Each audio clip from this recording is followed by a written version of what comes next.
안녕하세요. 토요미스테리 디바제시카입니다. 2016년 4월 12일 캐나다에 위치한 작은 도시 요크턴에 살고 있던 16살 소녀 메카일라 발리는 평소와 다름없는 아침을 시작하고 있었습니다. 그녀는 엄마 폴라, 여동생 그리고 남동생과 함께 생활하고 있었어요. 그런데 엄마가 싱글맘이잖아요. 생계를 책임지느라 평소에 매우 바쁘셨고 그러다 보니 매일 아침 외할머니가 대신해서 메카일라를 학교에 데려다 주곤 했죠. 그날 엄마는 딸이 학교에 가기 전에 아침밥을 챙겨주면서 간단하게 대화를 나눴습니다. 메카일라는 16살이 이제 막 됐는데 수줍음이 많은 소녀였어요. 또 사춘기가 오면서 얼굴에 난 이 여드름 때문에 스트레스를 꽤 받고 있었는데 사실 이것 때문에 학교에서 놀림을 당한 적도 있어서 최근 여드름 약을 아주 열심히 복용하기도 했습니다. 오전 8시 10분 메카일라를 태운 외할머니 자동차가 세이크 크리드 하트 고등학교 주차장에 도착해요. 할머니와 인사를 나눈 뒤에 아이는 곧장 학교 건물로 들어갔죠. 그리고 반나절이 지나서 오후 3시 30분입니다. 외할머니가 학교가 끝나고 하교하는 메카일라를 똑같은 자리에서 기다리고 있었어요. 방과 후에 곧장 음악학원에 갈 예정입니다. 메카일라가 바이올린 연주회를 앞두고 있었기 때문에 최근에 악기 연습에 굉장히 매진하고 있었거든요. 그렇게 한참을 기다리던 할머니는 좀 이상한 기운을 느꼈습니다. 아니, 시간이 한참 지나도 소녀의 모습이 보이지 않았기 때문이에요. 결국 할머니가 직접 학교로 들어가서 선생님을 만나게 되는데 이때 예상치 못한 소식을 듣게 되죠. 메카일라가 아예 학교에 나타나지 않았다는 겁니다. 결석이라고요? 아니, 아까 분명 학교에 내려줬는데. 할머니는 곧장 엄마에게 이 소식을 알렸고요. 이후에 엄마와 할머니는 동네 곳곳을 돌면서 메카일라를 찾아다녔죠. 하지만 그 어디서도 아이의 흔적은 발견되지 않았습니다. 저녁 8시가 돼서야 요크턴 경찰서에 실종 신고를 접수하게 되죠. 자, 경찰은 가장 먼저 학교를 찾아갔어요.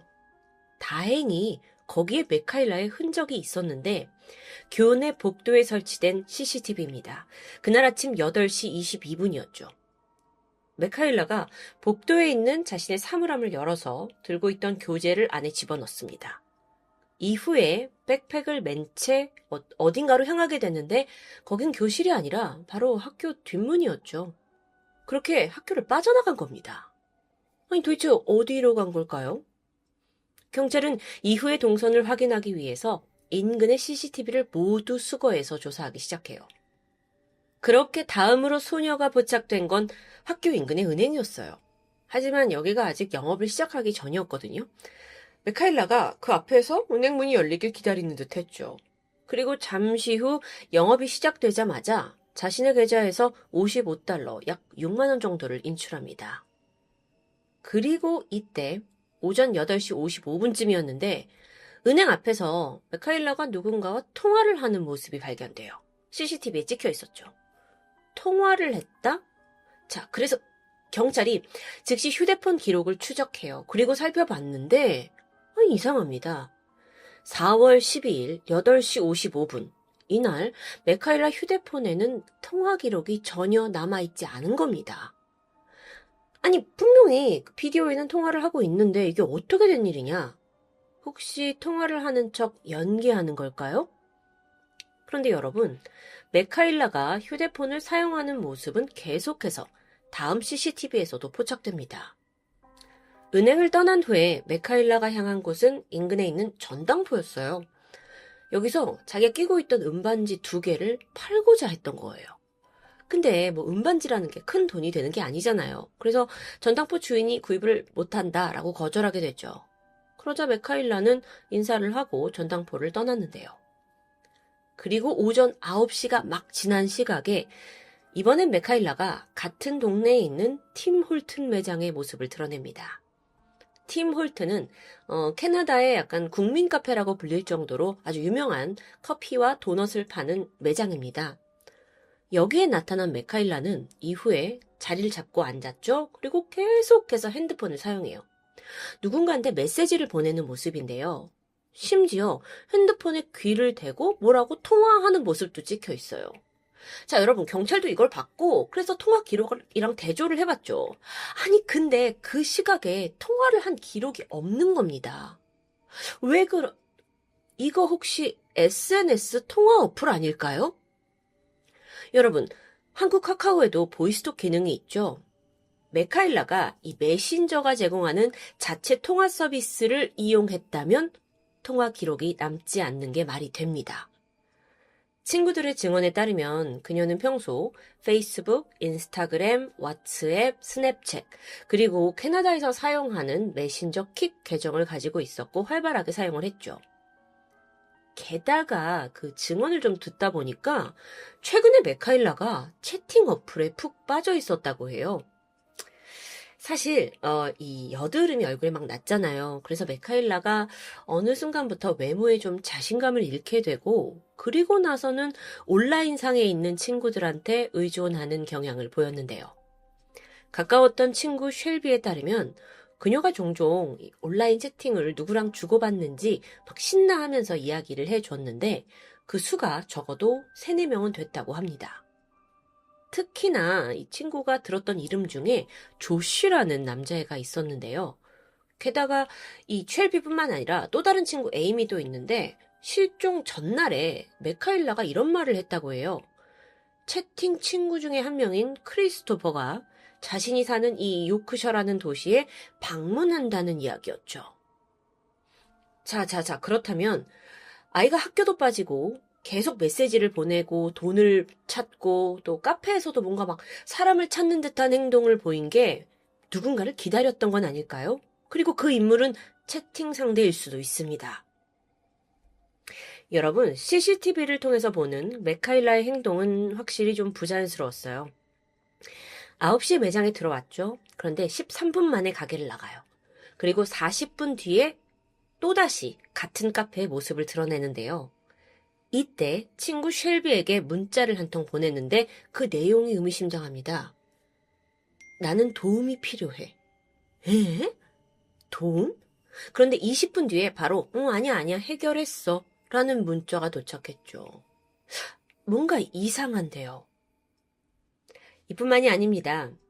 그 사이에 무려 미카엘라가 6번이나 핸드폰 배터리를 분리했다가 붙였다가 분리했다가 다시 조립했다가 하는 모습이 CCTV에 포착됩니다. 왜 이렇게 불안정한 행동을 보인 걸까요? 그러다가 10시 39분이었어요. 미카엘라가 누군가와 약 3분가량의 통화를 나눠요. 이것도 아마 SNS 어플로 한 거라서 기록이 남진 않아요. 그래서 누구랑 했는지는 모릅니다. 그런데 이 전화를 끊자마자 메카일라가 보인 행동이 매우 특이합니다. 갑자기 다른 테이블에 가요. 그 여성이 앉아 있었거든요. 근데 그 여성에게 다가가더니 말을 거는 겁니다. 그래서 이 CCTV를 본 경찰이 그 여성이 누군지 수소문했어요. 그리고 마침내 찾아내는데 성공하죠. 다행히 여자가 그때 어떤 대화를 나눴는지 확실히 기억하고 있었습니다. 웬 어린 소녀가 오더니 뭐라고 묻냐면 저기요 호텔방을 저 대신해서 좀 잡아줄 수 있으세요? 라고 요청하는 거죠. 이거 선 넘는 제안입니다. 그래서 그녀는 거절했다고 하는데 그러자 메카일라는 알겠다 라면서 자리에 돌아가서 또다시 어딘가로 전화를 걸어요. 그리고 1분 후에 카페를 떠나게 되죠. 아직 끝이 아닙니다. 1시간 후에 메카일라가 모습을 나타낸 건 다름 아닌 자신이 다니던 고등학교입니다. 학교로 돌아온 거예요. 근데 마침 이때가 점심시간이어가지고 막 애들이 자유롭게 시간을 보내고 있었거든요. 학교에 식당으로 가더니 대뜸 2명의 친구한테 말을 겁니다. 뭐라고 했냐? 얘들아, 나 레지나로 휴가 가. 레지나? 여긴 또 뭐냐면 요크턴이라는 곳에서 한 2시간 정도 떨어진 곳이에요. 근데 여기를 휴가를 간다? 아니 미카일라가 거기에 갈 이유가 전혀 없어 보입니다. 근데 이 말을 하고 친구들 답변을 듣기도 전에 그 길로 바로 학교를 빠져나와 버렸죠. 이후에 향한 곳은 시외버스 정류장이었습니다.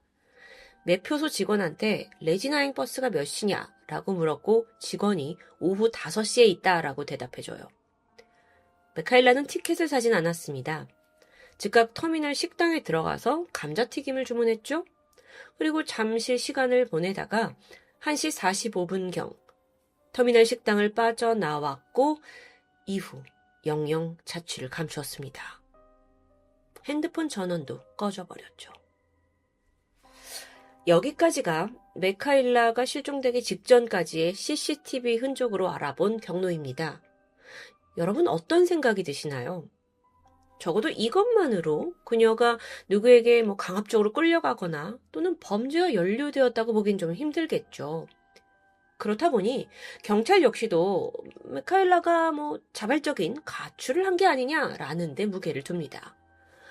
특히나 자기가 직접 레지나로 떠난다라고 말을 했고 또 전당포와 은행에서 돈을 찾으려 했고 이걸로 봤을 때 충분히 가출로 보이기도 해요. 하지만 상식적으로 생각했을 때 그녀가 가지고 있는 돈이 겨우 6만 원 남짓입니다. 가출을 한 것 치고는 좀 적은 금액이 아닌가 싶죠. 메카일라의 어머니 역시 가출일 리가 없다고 부정합니다. 근데 여긴 이유가 있어요. 엄마가 아는 이 딸 메카일라가 최근 최고의 고민이 여드름이었어요. 이 스트레스가 너무 커서 정말 매일매일 알람을 맞춰놓고 꼬박꼬박 그 여드름 약을 복용할 만큼 아주 강박이 있던 아이거든요. 그런 딸이 여드름 약을 집에 놓고 가출을 했다? 여러분 심지어 핸드폰 충전기도 챙겨가지 않았습니다. 가출하는데 핸드폰 충전기가 없다라는 건 10대 청소년에겐 좀 이해가 안 될 수 있는 문제이기도 하죠. 게다가 가출할 돈이 필요했다면 사실 더 좋은 쉬운 방법이 있었어요. 메카일라 집에 현금을 모아두는 그 박스가 있었다고 하는데 메카일라도 거기가 어딘지 잘 알고 있죠. 돈이 필요했다면 거기서 얼마든지 현금을 꺼내가면 됩니다. 그런데 달랑 55불만 챙긴 걸로 봐서 가출이 아니라 잠깐 돈을 쓸 외출을 계획한 건 아니었을까요? SNS에서 알게 된 누군가를 만나기 위한 은밀한 외출이요. 자, 이젠 메카일라의 SNS 계정을 샅샅이 살펴봐야겠습니다. 근데 일이 그렇게 순순히 풀리질 않아요. 일단 여러분, 인스타그램, 스냅챗 이런 아주 유명한 SNS 회사는 모두 미국에 본사를 두고 있죠. 근데 사건이 발생한 건 캐나다입니다. 그래서 본사에다가 이 메카일라 계정과 또 무슨 메시지를 주고받았는지 좀 내용을 보내달라 하지만 개인정보 보호라는 이유로 계속 난관에 부딪힙니다. 그쪽 회사에서는 우린 본인이 아니면 이걸 줄 수 없다라고 말하는데 그 본인이 사라졌다니까요. 그럼 어쩌라는 거예요. 사실 여기서 이 메신저 어플의 맹점이 드러나죠. 수사기관이 이 실종자가 누구랑 대화했는지 도저히 알아낼 방법이 없는 겁니다. 여러분, 만약 이 사건에서 단 한 통이라도 메카일라가 통신사를 이용한 기록을 남겼더라면 사건이 이처럼 미궁에 빠지진 않았을 것으로 보입니다. 그런데 메카일라의 인스타를 살펴보던 경찰이 이상한 점을 발견해요. 그녀는 인스타 계정이 여러 개였다고 해요. 그 중에 하나는 세미 인플루언서라고 불릴 만큼 꽤 많은 팔로워를 가지고 있었죠. 근데 거기에 들어가 봤는데 이상하게도 모든 게시물이 삭제되어 있습니다. 이게 이럴 수 있나요? 굉장히 많은 팔로워를 가졌는데 게시물을 한 번에 다 삭제했다? 게다가 더 눈에 띄는 건 프로필 칸에 굿바이라고 적어놨죠. 이게 자발적인 가출을 암시하는 걸까요? 글쎄요, 좀 헷갈립니다. 다행히 경찰은 포기하지 않고 끈질기게 이 SNS를 추적하게 되거든요. 그 결과 메카일라와 연락을 주고받은 몇몇의 인터넷 친구들을 찾아내요. 그 중에는 요크톤에 방문하기로 했었다는 그 크리스토퍼도 포함되어 있었죠.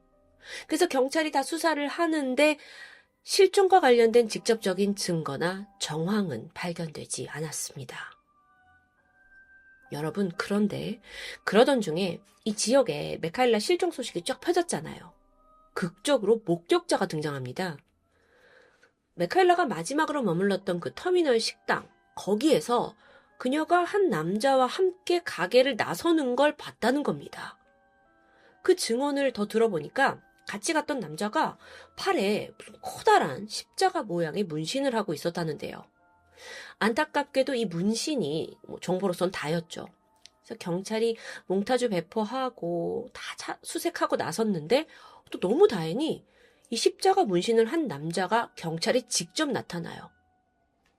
알고 보니까 그날 단지 메카일라가 식당을 나가는데 문을 열어준 그런 행인이었던 거예요. 아, 너무 허무하죠. 관련이 전혀 없는 사람이었습니다. 메카일라의 어머니는 딸이 성매매 범죄에 연루된 것 같다고 주장합니다. 만약 이게 몸값을 노린 납치 범죄였다면 분명 가족들한테 연락을 해서 뭐 돈을 요구했겠죠. 근데 전혀 그런 연락이 없고 메카일라가 말 그대로 연기처럼 사라졌으니까요. 가족들은 캐나다뿐만 아니라 미국까지 이 실종 전단지를 만들어서 배포를 했고요. 또 제보를 하는 사람한테 하나로 5천만 원이 넘는 사례금까지 주겠다라고 걸면서 간절히 딸을 찾길 소원하고 있습니다.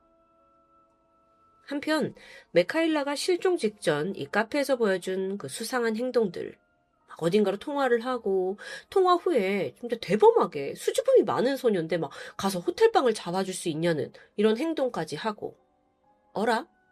이건 마치 누군가에게 지령을 받고 행동하는 게 아니냐라는 추론도 있었습니다. 가능하다고 보는데요. 혹시 그녀가 소셜미디어를 통해서 만난 누군가로부터 조종을 당하고 있던 건 아닐까요?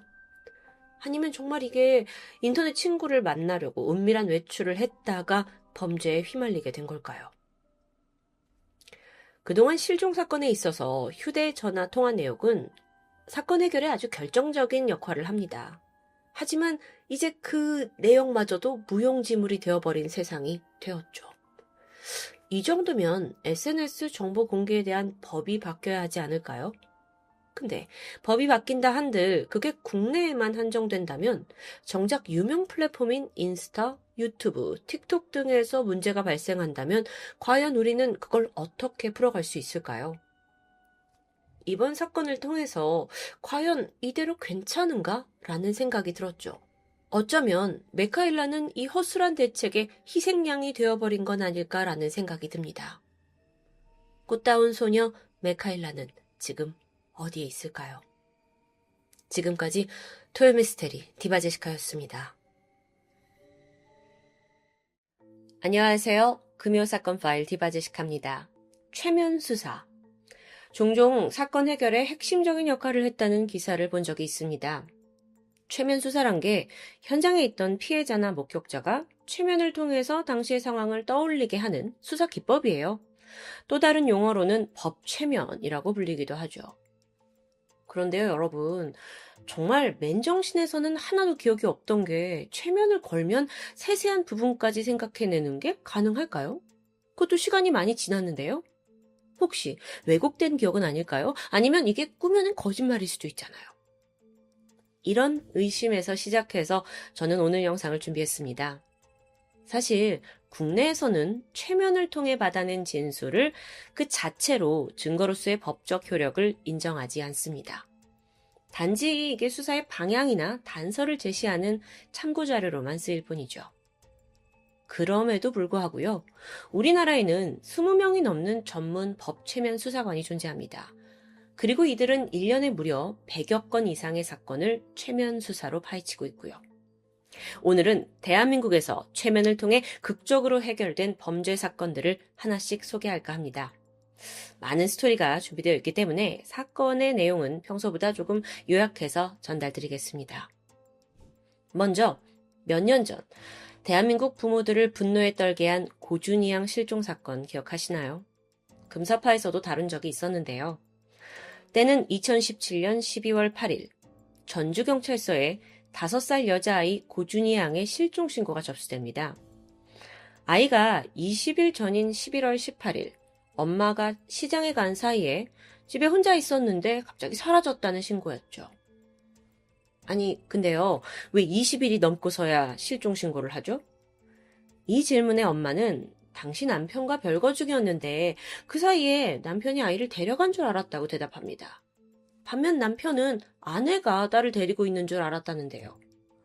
그렇게 아이는 부모의 무관심 속에 20일 넘도록 실종 상태였던 겁니다. 게다가 준희 양이 발달장애까지 앓고 있었어요. 실종이 알려지고 아버지는 뒤늦게 전단지를 돌리면서 애타게 아이를 찾기 시작하죠. 그런데 경찰은 이 준이 양이 마지막으로 머물렀다는 집 주변에 있는 CCTV를 모두 살펴봤지만 이상하게도 아무런 단서를 찾을 수 없습니다. 게다가 이 남편과 아내의 진술이 조금씩 어긋나요. 수상한 점들이 속속 발견되죠. 그러다 아주 어처구니 없는 사실이 밝혀집니다. 두 남녀가 실제 부부가 아니에요. 유부남과 동거녀의 관계였죠. 준이는 남자의 친딸이었는데 그 마지막으로 데리고 있던 엄마라는 사람은 사실 내연녀입니다. 뿐만 아니라 이웃들에 따르면 지난 8월, 9월 이때 이후로 사람들이 준이 양을 본 적이 없다고 하는데요. 이거 어딘가 범죄 냄새가 풍기죠. 하지만 경찰은 심증만 있을 뿐이었습니다. 그런데 이때 아이를 마지막으로 본 목격자가 나타납니다. 바로 그 내연녀의 이웃집에 살던 주부 A씨였어요. 그런데 진술을 들어보니까 A씨가 준이 양을 마지막으로 본 그 시점이 실종되었다는 11월보다 훨씬 오래전인 봄과 여름 사이입니다. 4월이에요. 경찰은요, 아무리 이게 오래전이라 하더라도 마지막 준이의 모습이 중요하다고 판단을 했고 그때 최면 수사를 제안하게 되는데요. 안막이 쳐진 사무실에서 A씨의 최면이 시작됐습니다. A씨는 준이 양을 본 그 마지막 날을 떠올리면서 천천히 입을 열게 돼요. 4월 25일 오후 7시쯤이었어요. 제가 매달 25일에 월세를 내는데 그날 남편이랑 월세 때문에 싸웠거든요. 그래서 기억이 나요. 근데 앞집 사람들이 오는 소리가 들려요. 창문을 보니까 준이가 아빠 손을 잡고 집으로 들어가네요. 아이가 머리에 분홍색 방울 머리끈을 했고요.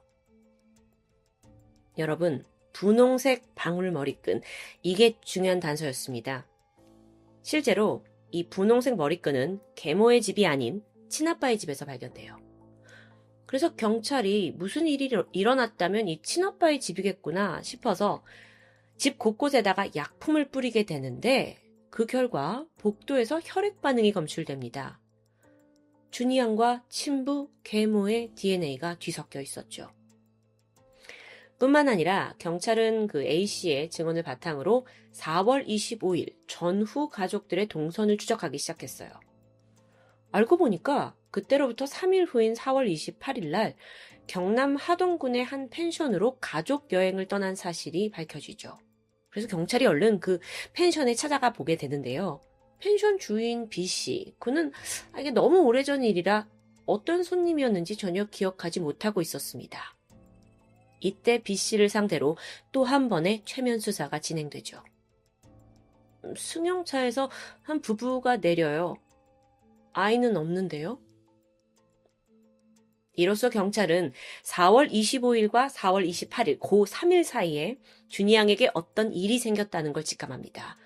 그리고 그날 용의자들의 행적을 낱낱이 파헤쳤어요. 그 결과 친부와 이 동거녀는 장기간 동안 딸에게 학대를 저질렀고 끝내 사망하게 만들었다는 이 모든 사실이 밝혀지는데요. 4월 27일 새벽 아이가 사망했고 군산에 있는 야산에 안매장했다는 사실까지 밝혀냅니다. 그러고 보니 살인 6개월이 지나서야 애가 실종되었다고 부모가 허위 신고를 한 아주 파렴치한 모습인데요. 재판에 가서 친부에게는 징역 20년, 그리고 동거녀에게는 징역 10년, 그리고 범죄를 함께 감춰온 이 동거녀의 모친에게도 징역 4년이 선고됩니다. 이 고준희 양 사건은 아동학대 범죄의 어떤 잔혹함이다라는 타이틀 외에도 한편으로 최면 수사가 해결의 실마리를 2번이나 제공한 사건으로도 잘 알려져 있습니다. 다음으로 최면으로 국내에서 해결된 사건. 이건 지금으로부터 11년 전인 2010년 7월에 발생한 사건입니다. 27살의 여성 회사원 A씨는 퇴근 후에 서울 영등포구에서 동료들과 늦게까지 회식 자리를 갖게 돼요. 야심한 새벽이 되어서야 택시를 타고 양천구에 있는 자취방에 도착하게 되죠. 그녀가 샤워를 하려고 막 욕실에 들어가려는 순간 갑자기 욕실 문이 벌컥 열렸습니다. 놀란 A씨가 문 쪽으로 고개를 딱 돌렸는데 순간 묵직한 주먹이 그녀의 얼굴을 강타하게 돼요. 이어서 이 상대는 강제로 성폭행을 시도했죠. A씨가 격렬하게 반항하게 되는데 이때 범인은 이불로 그녀의 얼굴을 가린 채 집안을 뒤져서 귀금속과 현금을 들고 도주합니다. 다행히 A씨는 생명에는 문제가 없었어요. 하지만 엄청난 트라우마겠죠. 신고를 접수한 경찰이 수사를 시작하는데 주변 CCTV에서 이상하게 별다른 특이점이 나오지 않습니다. 안타깝게도 유일한 목격자인, 물론 피해자이기도 하죠. A씨는 당시 술에 너무 취했고 또 폭행도 당했고 또 충격이 너무 커서 범인의 인상착의를 도무지 기억하지 못하고 있는 상황이었어요. 범인도 이불로 덮어놓기도 했고요. 이때 경찰은 A씨에게 최면 수사를 제안합니다. 그런데요, 단순 목격자와 달리 피해자 본인에게 하는 최면 수사는 꽤나 고통스러운 일입니다. 당연하겠죠. 그날의 끔찍한 기억을 다시 되살려내야 하니까요. 하지만 이때 A씨가 용기를 냈고요. 최면에 들어가서 천천히 그날의 기억을 되새기기 시작했죠. 건장한 체격이에요. 검은색 후드티를 입고 있고요. 얼굴에 수염은 없어요. 그녀는 놀랍게도 정말 그 찰나의 순간에 목격한 범인의 이목구비를 꽤나 자세히 묘사할 수 있었습니다. 이 A씨의 진술을 토대로 경찰은 CCTV를 다시 한번 살피게 돼요. 그리고 마침 검은색 후드티를 입은 남자가 오토바이를 타고 근처를 지나가는 장면을 포착합니다. 이 오토바이. 보니까 이 오토바이가요, 국내에 300대 정도밖에 없는 수입 모델이에요. 그래서 일단 경찰이 이 오토바이를 구매한 모든 사람 명단과 사진을 확보합니다. 그리고 이걸 A씨에게 보여줬죠. 하나하나 유심히 보던 A씨가 하나를 지목해요. 이 사람이에요. 그녀가 지목한 사람은 이미 절도 전과가 있는 30대 남성. 마침내 경찰은 그에게서 범행 일체를 자백받는 데 성공합니다. 그렇게 사건이 시원하게 해결되었죠. 여러분, 최면 수사는 특히나 뺑소니 수사에서 빛을 발합니다. 지난 2007년 11월 1일 서울 잠실 종합운동장 부근에서 흰색 승용차가 오토바이를 치고는 그대로 달아나는 뺑소니 사고가 발생했죠. 당시 피해자 본인과 또 현장에 있던 목격자는 그 뺑소니 차량 운전자에 대한 아주 단편적인 기억만 가지고 있었어요. 키가 크고 중간 체격에 안경은 안 썼고 30대 정도? 이게 다였는데요. 사실 이걸로만 용의자를 찾기는 너무도 어려운 일이죠. 결국 서울경찰청 과학수사대 소속 최면 수사요원이 투입됩니다. 피해자와 목격자를 상대로 최면을 걸게 되고요. 기억을 되살린 결과 차량은 SM5 구형, 파란색 보호판, 번호판에는 0, 5, 2. 이렇게 아주 결정적인 정보를 찾아낼 수 있었어요.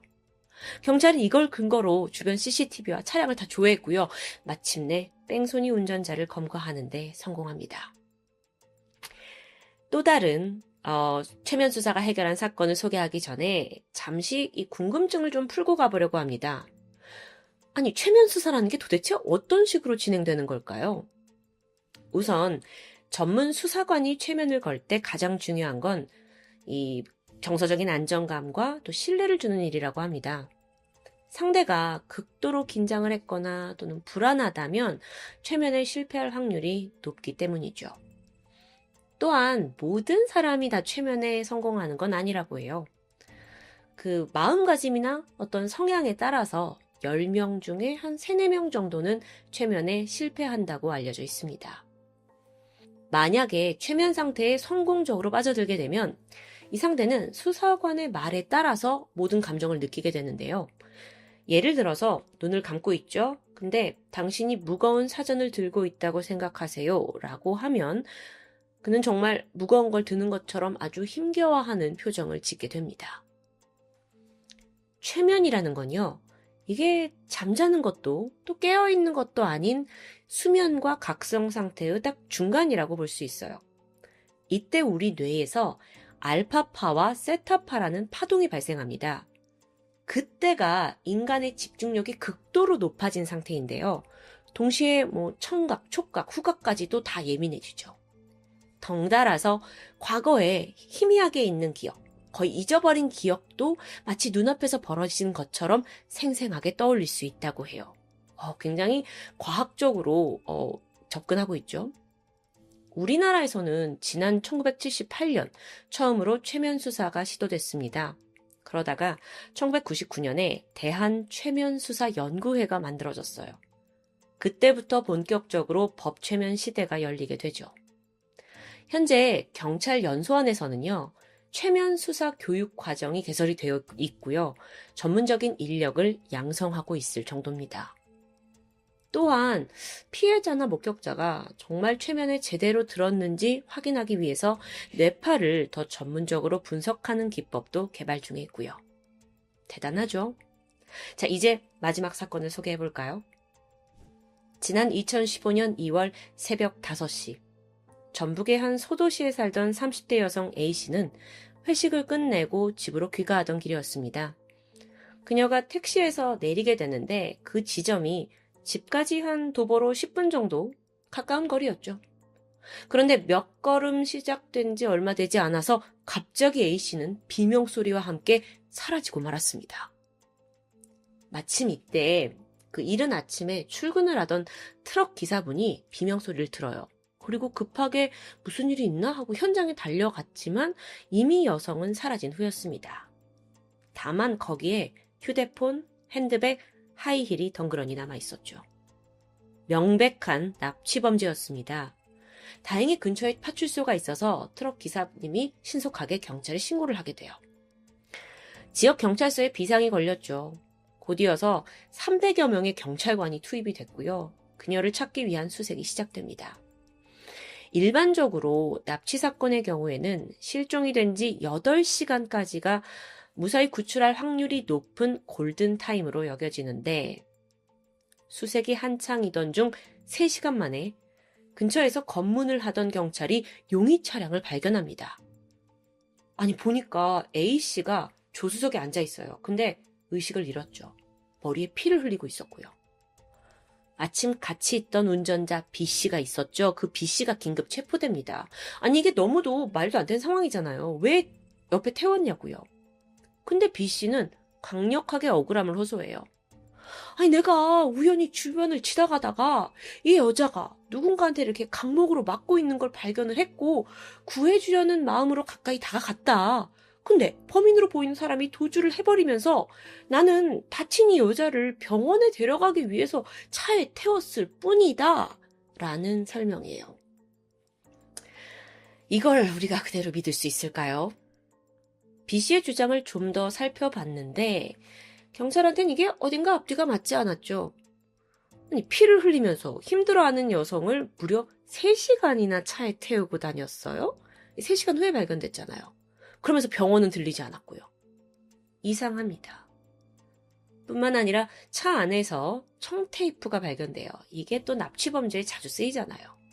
근데 물론 이것만으로 그 B씨를 범인으로 볼 수는 없어요. 정황상 범죄와 연루되었다는 증거가 있지만 결정적인 증거는 없는 상황입니다. 근데 또 하필 긴급 체포를 했기 때문에 48시간 안에 확실한 증거를 찾아서 구속영장을 청구해야 하는데 그게 안 되면 용의자 B씨를 풀어줘야 하는 상황이었죠. 1분 1초가 급합니다. 그러던 중 천만다행으로 의식을 잃었던 A씨가 병원에서 깨어납니다. 그녀의 진술이 가장 확실한 증거겠죠. 하지만 A씨한테 가보니까 내가 왜 병원에 있죠? 모든 걸 까먹었을 정도로 기억이 없는 상태입니다. 와, 경찰은 너무나 답답하죠. 그래서 이때 최면 수사를 떠올립니다. 최면으로 30시간 전의 기억을 되살려보자는 건데요. A씨에게 최면을 걸었고요. 다행히 그녀가 최면에 빠르게 빠져들었어요. 잠시 후 놀라운 진술이 흘러나옵니다. 한 남자가 빨리 타! 라면서 저를 위협해요. 저는 하의를 벗어서 반항했어요.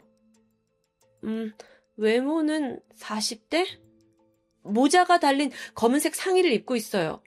아, 그리고 금속으로 된 둔기로 절 폭행했어요. 그녀의 이 진술, 이건 강력한 용의자 B씨의 인상착의와 정확히 일치했습니다. 하지만 이게 다가 아니었죠. 이 남자가 제 손목을 청테이프로 3번 감았어요. 기억하시죠?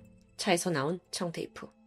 경찰은 B씨가 범인이 맞다라는 확신하에 증거를 찾기 위해 주변 CCTV를 꼼꼼하게 분석합니다. 그리고 마침내 A씨가 택시에서 내릴 당시에 주변을 배회하던 B씨 차량을 포착하게 되죠. 새벽 5시라는 아주 이른 시각이었기 때문에 B씨 차량 외에 다른 차량은 없었습니다. 결국 이렇게 B씨는 폭행, 상해, 감금 혐의로 구속영장 나왔고요. 징역형에 처해지게 되죠. 최면으로 인한 피해자의 증언이 없었다면 눈앞에서 범인을 풀어줘야 할 아주 아찔한 상황이 펼쳐졌을 겁니다. 여러분, 수사에서 가장 중요한 건 무엇보다 정확하고 구체적인 증거를 확보하는 일입니다. 따라서 때로는 아주 사소한 정보가 범인 검거에 중요한 단서가 되는 경우가 많이 있는데요. 물론 여전히 누군가는 인간의 기억에만 의존을 하는 최면 수사를 못 믿어할 수도 있습니다. 하지만 사각지대에서 벌어진 범죄 혹은 물리적 증거가 너무도 부족한 사건에서 기억의 한 조각은 사건 해결에 정말 한 줄기 빛 같은 중요한 역할을 하게 됩니다. 그게 바로 여전히 최면 수사가 필요한 이유 아닐까요? 지금까지 금요사건 파일 디바제시카였습니다.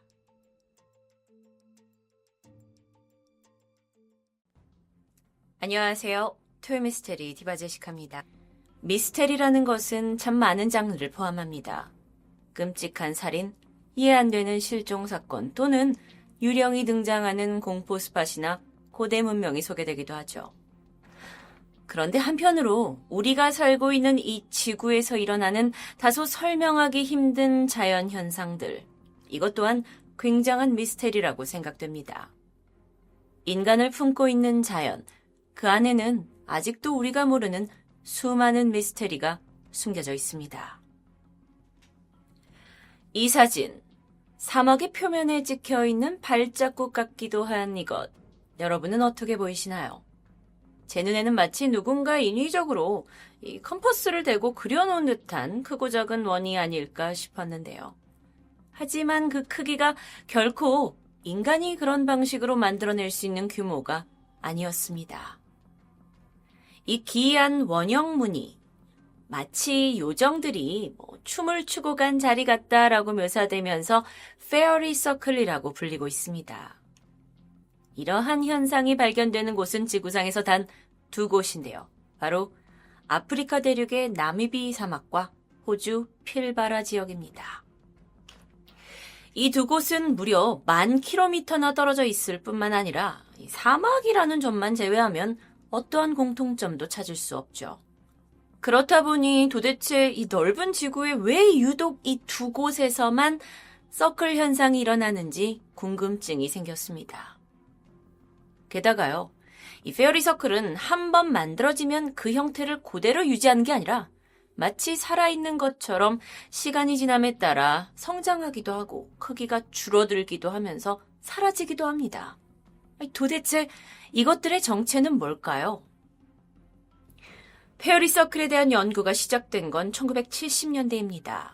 그간의 조사 결과 연간 강수량이 50에서 100mm 정도의 아주 건조한 지대에서만 대량으로 발견되고 있습니다.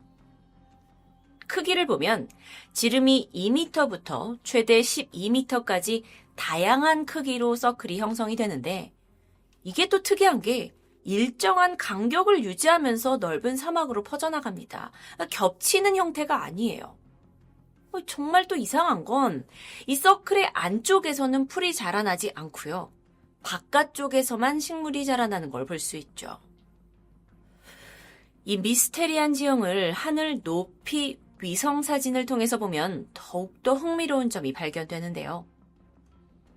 이렇게 분석 결과 이 같은 지역에 위치해 있던 서클의 넓이가 시간이 지나면서 확대되기도 또 축소되기도 하는데, 그렇다면 처음 서클이 나타났다가 완전히 사라지기까지의 수명을 계산해 보니까 작은 서클은 24년 정도, 큰 서클은 75년 정도로 기간도 다양했습니다. 페어리 서클, 이걸 연구하는 사람들은 도대체 어떤 원리로 이게 가능한지 더욱더 매진하기 시작했는데요. 그러던 중에 아프리카 남서부 지역 원주민 힌바족에게 도움을 받게 됩니다. 오랫동안 이곳에서 거주한 힌바족은 페어리 서클이 발견되는 땅 밑에 용이 살고 있고, 용이 코로 내뿜은 열기로 인해서 땅 위에 풀이 말랐고 서클이 생겼다라는 전설이 내려오고 있었습니다. 또한 힌바족의 원시 조상이 이걸 창조했다더라, 또는 신들이 사막에 내려와서 걷다가 남긴 발자국이다라고 믿기도 했는데요. 물론 이건 과학적인 근거가 없는 구전된 전설이긴 했지만 최소한 페어리 서클이 아주 오래전부터 이곳에 존재했다는 사실은 분명히 확인할 수 있었던 겁니다. 하지만 진짜 미스테리한 건 이 현상이 도대체 왜 생기냐는 거죠. 연구는 계속 이어집니다. 그러던 2004년 아주 놀라운 주장이 제기됐죠. 이 페어리 서클이 운석에 의해서 만들어졌다는 것입니다. 남아프리카 지질학 교수 리처드 박사는 그 근거로 1920년 아프리카 남서부 지역에서 발견된 거대한 운석 덩어리를 제시합니다. 이 운석이 대기권으로 진입하면서 마찰로 인해 운석 조각들이 비처럼 떨어졌는데, 그때 그 운석 우가 사막에 떨어지면서 이 서클들을 만들어냈다라고 주장하는데요. 근데 여기에는 이의를 제기할 만한 부분들이 있습니다. 운석은 지표면에 떨어질 때 중력의 영향을 받아서 속도가 빨라지게 되고, 그러다 보면 이 엄청난 파괴력을 갖게 됩니다. 그래서 떨어질 때 땅속에 깊게 파인 구덩이가 만들어지는 형태죠. 페어리 서클은 다릅니다. 움푹 파인 형태가 아니라 옆으로 평평한 모습이라고 할 수 있죠. 이건 좀 따져보면 불가능한 이론입니다. 또 다른 가설도 있어요. 남아프리카 프리토리아 대학 식물학 교수인 그레텔 교수가 새로운 주장을 내놓게 되는데, 토양 속에 함유된 유독성 물질 메탄가스 때문에 아프리카 서해안 지역의 흙이 오염되면서 그 위에 존재하던 식물이 죽고 페어리 서클이 생긴다는 겁니다. 그런데 이 주장 또한 비판을 받게 되죠. 만약 그 주장대로라면 아프리카 남서부 일대 식물들이 오염으로 다 죽었어야 되는데 서클 모양대로 죽는다는 건 쉽게 이해되지 않습니다. 이렇듯 페어리 서클이 도대체 어떻게 만들어졌는가에 대해서 인간의 호기심은 계속되었고 도저히 원인은 밝혀지지 않는 사이 2013년 믿기 힘든 주장이 제기됩니다. 페어리 서클이 사막 흰개미에 의해 만들어졌다는 것이죠.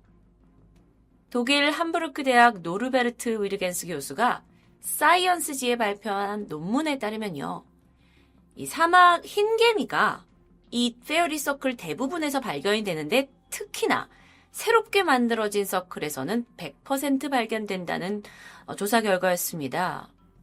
그래서 이를 기반으로 서클의 안과 밖의 토양 성분을 비교하게 되는데 성분 자체가 차이가 없어요. 하지만 유일하게 차이점이 있습니다. 서클 안의 토양의 수분 함량이 밖에보다 더 높다라는 것이었죠. 사실 이 사막의 연 강수량이 50에서 100ml라는 걸 고려했을 때 땅에 수분이 없는 건 정상적인 현상입니다. 그래서 서클 밖의 토양에서는 수분이 거의 없는데 유독 서클 안에서는 수분이 높다? 이걸 흰개미와 연관짓게 된 겁니다. 이 지역에 사는 사막 흰개미들은 식물의 뿌리를 갉아먹으면서 죽게 만든다고 해요. 근데 그 이유가 물을 공급받기 위해서입니다. 사막의 풀들은 물의 증발을 더 가속화시키는데 식물을 없애버리면 물이 지표면 밑으로 모이게 돼서 흰개미들이 계속 물을 공급받아 살 수 있다라는 원리였죠. 그러니까 흰개미들이 서클을 만들어서 그 안에 식물 뿌리를 갉아 먹으면서 물을 공급받기 위해서 이걸 하고 있다는 거죠. 게다가 서클의 크기가 점점 넓어지는 것도 흰개미가 더 많은 수분을 저장하려고 범위를 늘려가는 것이다 라고 설명합니다. 여태까지의 주장 중 가장 그럴듯하게 들리기도 했죠. 하지만 이에 대한 반대 의견도 있습니다. 페어리 서클은 특이한 기후와 지형 때문에 생성될 뿐이지 이 흰개미와 직접적인 원인은 아니라는 겁니다. 흰개미가 있는 다른 지역에선 이게 발생하지 않거든요. 호주의 괴팅겐 대학의 연구팀은 그 호주 페어리 서클 중에 154개에다가 구멍을 내고 드론까지 동원을 해서 조사를 했는데요.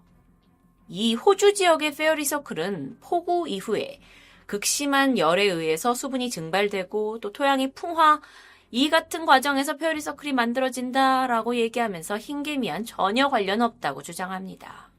게다가 흰개미가 굳이 왜 원의 형태만을 만드는 이유가 뭔지, 원과 원 사이의 거리가 또 일정한 이유는 뭔지, 그 크기와 위치가 규칙적인 거에 대해서는 전혀 설명할 수 없습니다.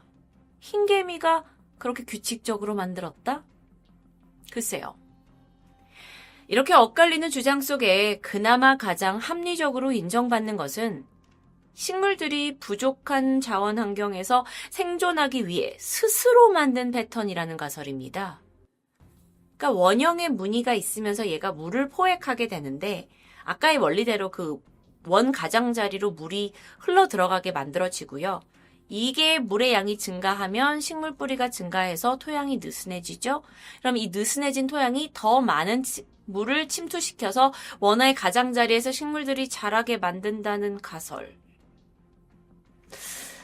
이 가설 또한 이해가 되려면 되겠지만 이게 유독 지구상에서 두 곳에서만 벌어진다는 것은 쉽게 설명되지 않습니다. 그러던 2017년 미국 프린스턴 대학 연구진이 흥미로운 결과를 발표했습니다. 자, 이들이 연구한 곳은 페어리 서클뿐만이 아니었어요. 또 다른 미스테리 지형, 미국 오리건주에 있는 마이머 마운즈, 그리고 남아공의 휴엘티, 그리고 브라질의 모룬두스입니다. 이게 총 4곳인데 여러분 사진 속에서 지금 보시겠지만 물론 페어리 서클과 형태는 다르지만 다 원형 무늬가 발견되는 곳이에요. 그리고 이곳은 그 작은 지역이 아니라 넓게는 수백 킬로미터 지역까지 규칙적으로 원형이 생기고 있는 점에서 미스테리한 지형이라는 동일점을 발견할 수 있었습니다. 특히 이 중에 미국에 있는 이 마이머 마운즈는 이 동그란 형태의 뻥 튀어나온 이 봉분이 수없이 펼쳐져 있기도 한데요. 그래서 사람들이 생각하기에 고대 인디언들이 여기를 무덤으로 만들어서 이렇게 뽕긋뽕긋하게 만들어 놓은 게 아니냐라고 추정을 했죠.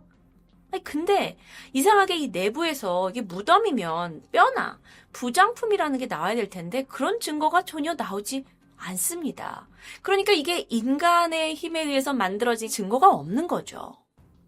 여전히 미스테리로 남아 있습니다. 물론 이곳을 연구하는 학자들은 최근에 이걸 땅다람쥐가 만들 거다라는 추정도 존재합니다. 프린스턴 대학 연구진에서 이런 서클들이 지구상에 형성되는 이유를 밝히기 위해서 데이터와 수학 이론을 연결해서 시뮬레이션을 가동시켰죠.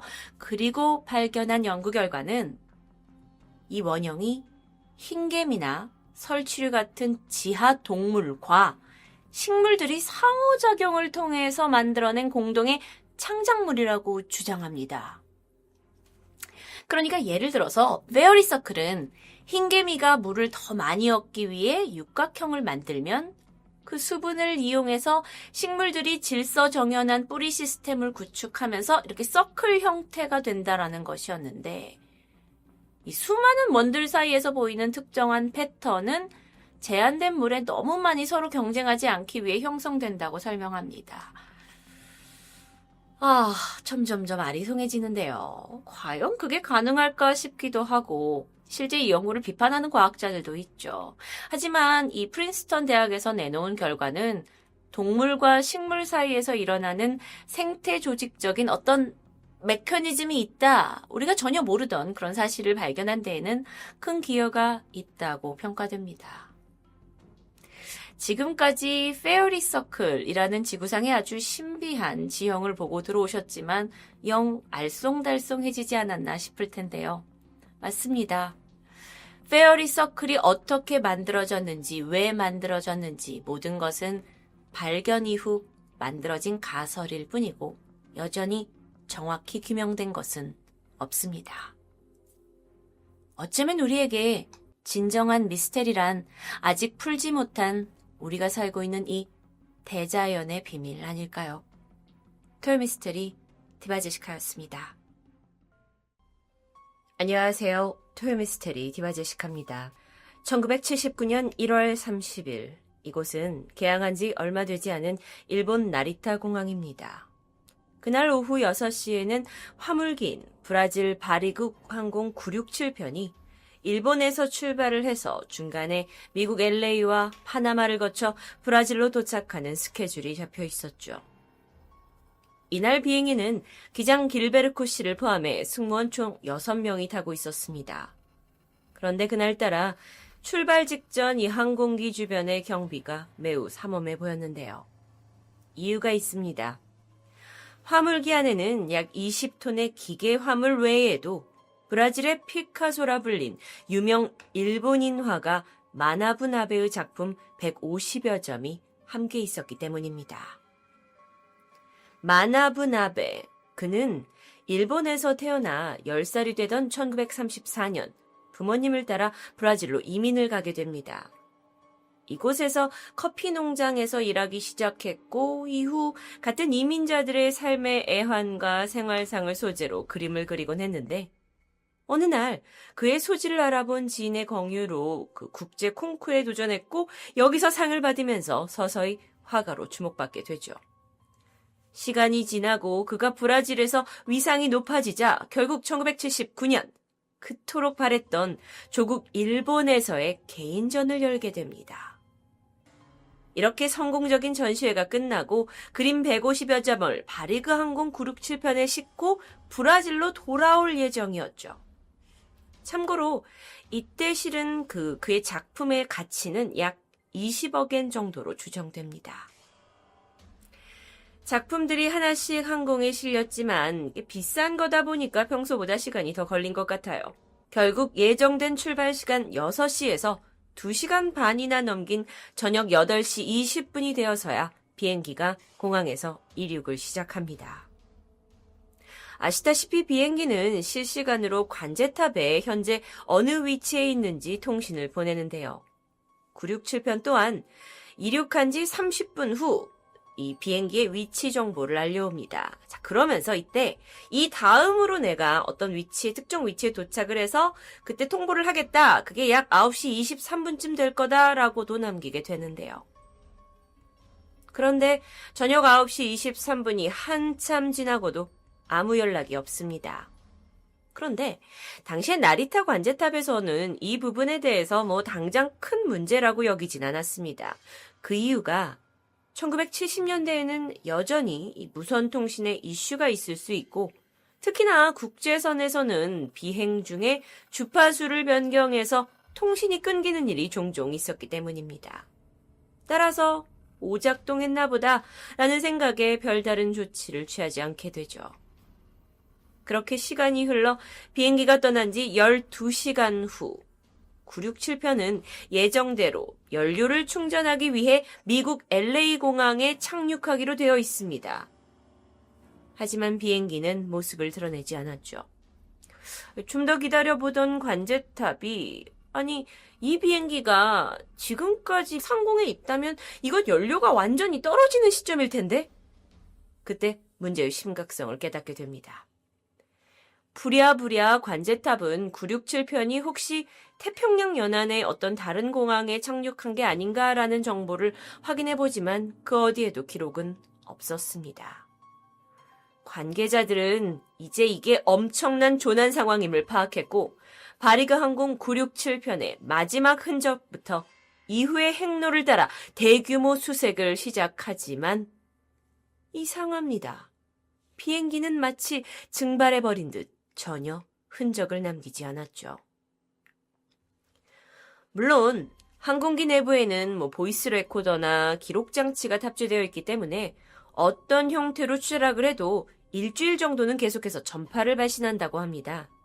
실제로 여러 추락 사건들 중에서 관제탑에 연락 없이 추락한 비행기들은 이 발신 장치를 가지고 위치를 찾고 또 사고 원인을 추정할 수 있다고 하는데요. 아니, 그런데 이 967편에서는 아무런 발신 전파가 나오고 있지 않는 겁니다. 그렇다면 혹시 전파가 아예 작동이 안 되는 해적 깊이 추락한 것은 아니었을까요? 이런 추정하에 실종 예상 시간 안에서 이 추락된 위치를 계산해 볼 수 있었습니다. 그런데 이 이론으로 적용을 한다면 추락했을 당시 연료가 분명 풍부했을 상황이에요.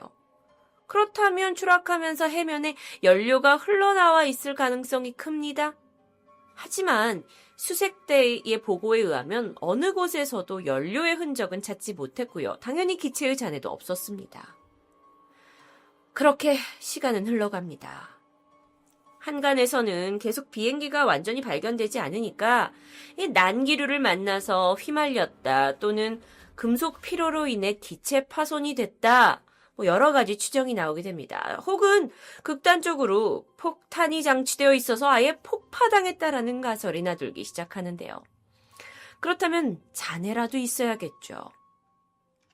또한 이 항공기에는 값비싼 작품들이 약 150여 점이나 있었다는 사실 기억하시죠?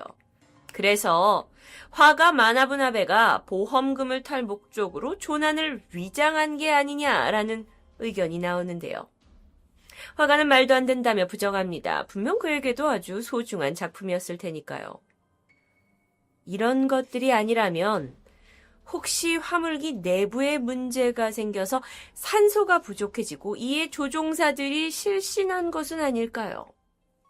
실제로 공기 조절 장치가 불량으로 돼서 승무원이 실신한 사고, 헬리오스 항공 522편에 추락 전례가 있었기 때문에 결코 이게 불가능한 가설만은 아닙니다. 문제는 그렇다 하더라도 추락한 잔해는 분명 어디선가 발견되어야 할 텐데요.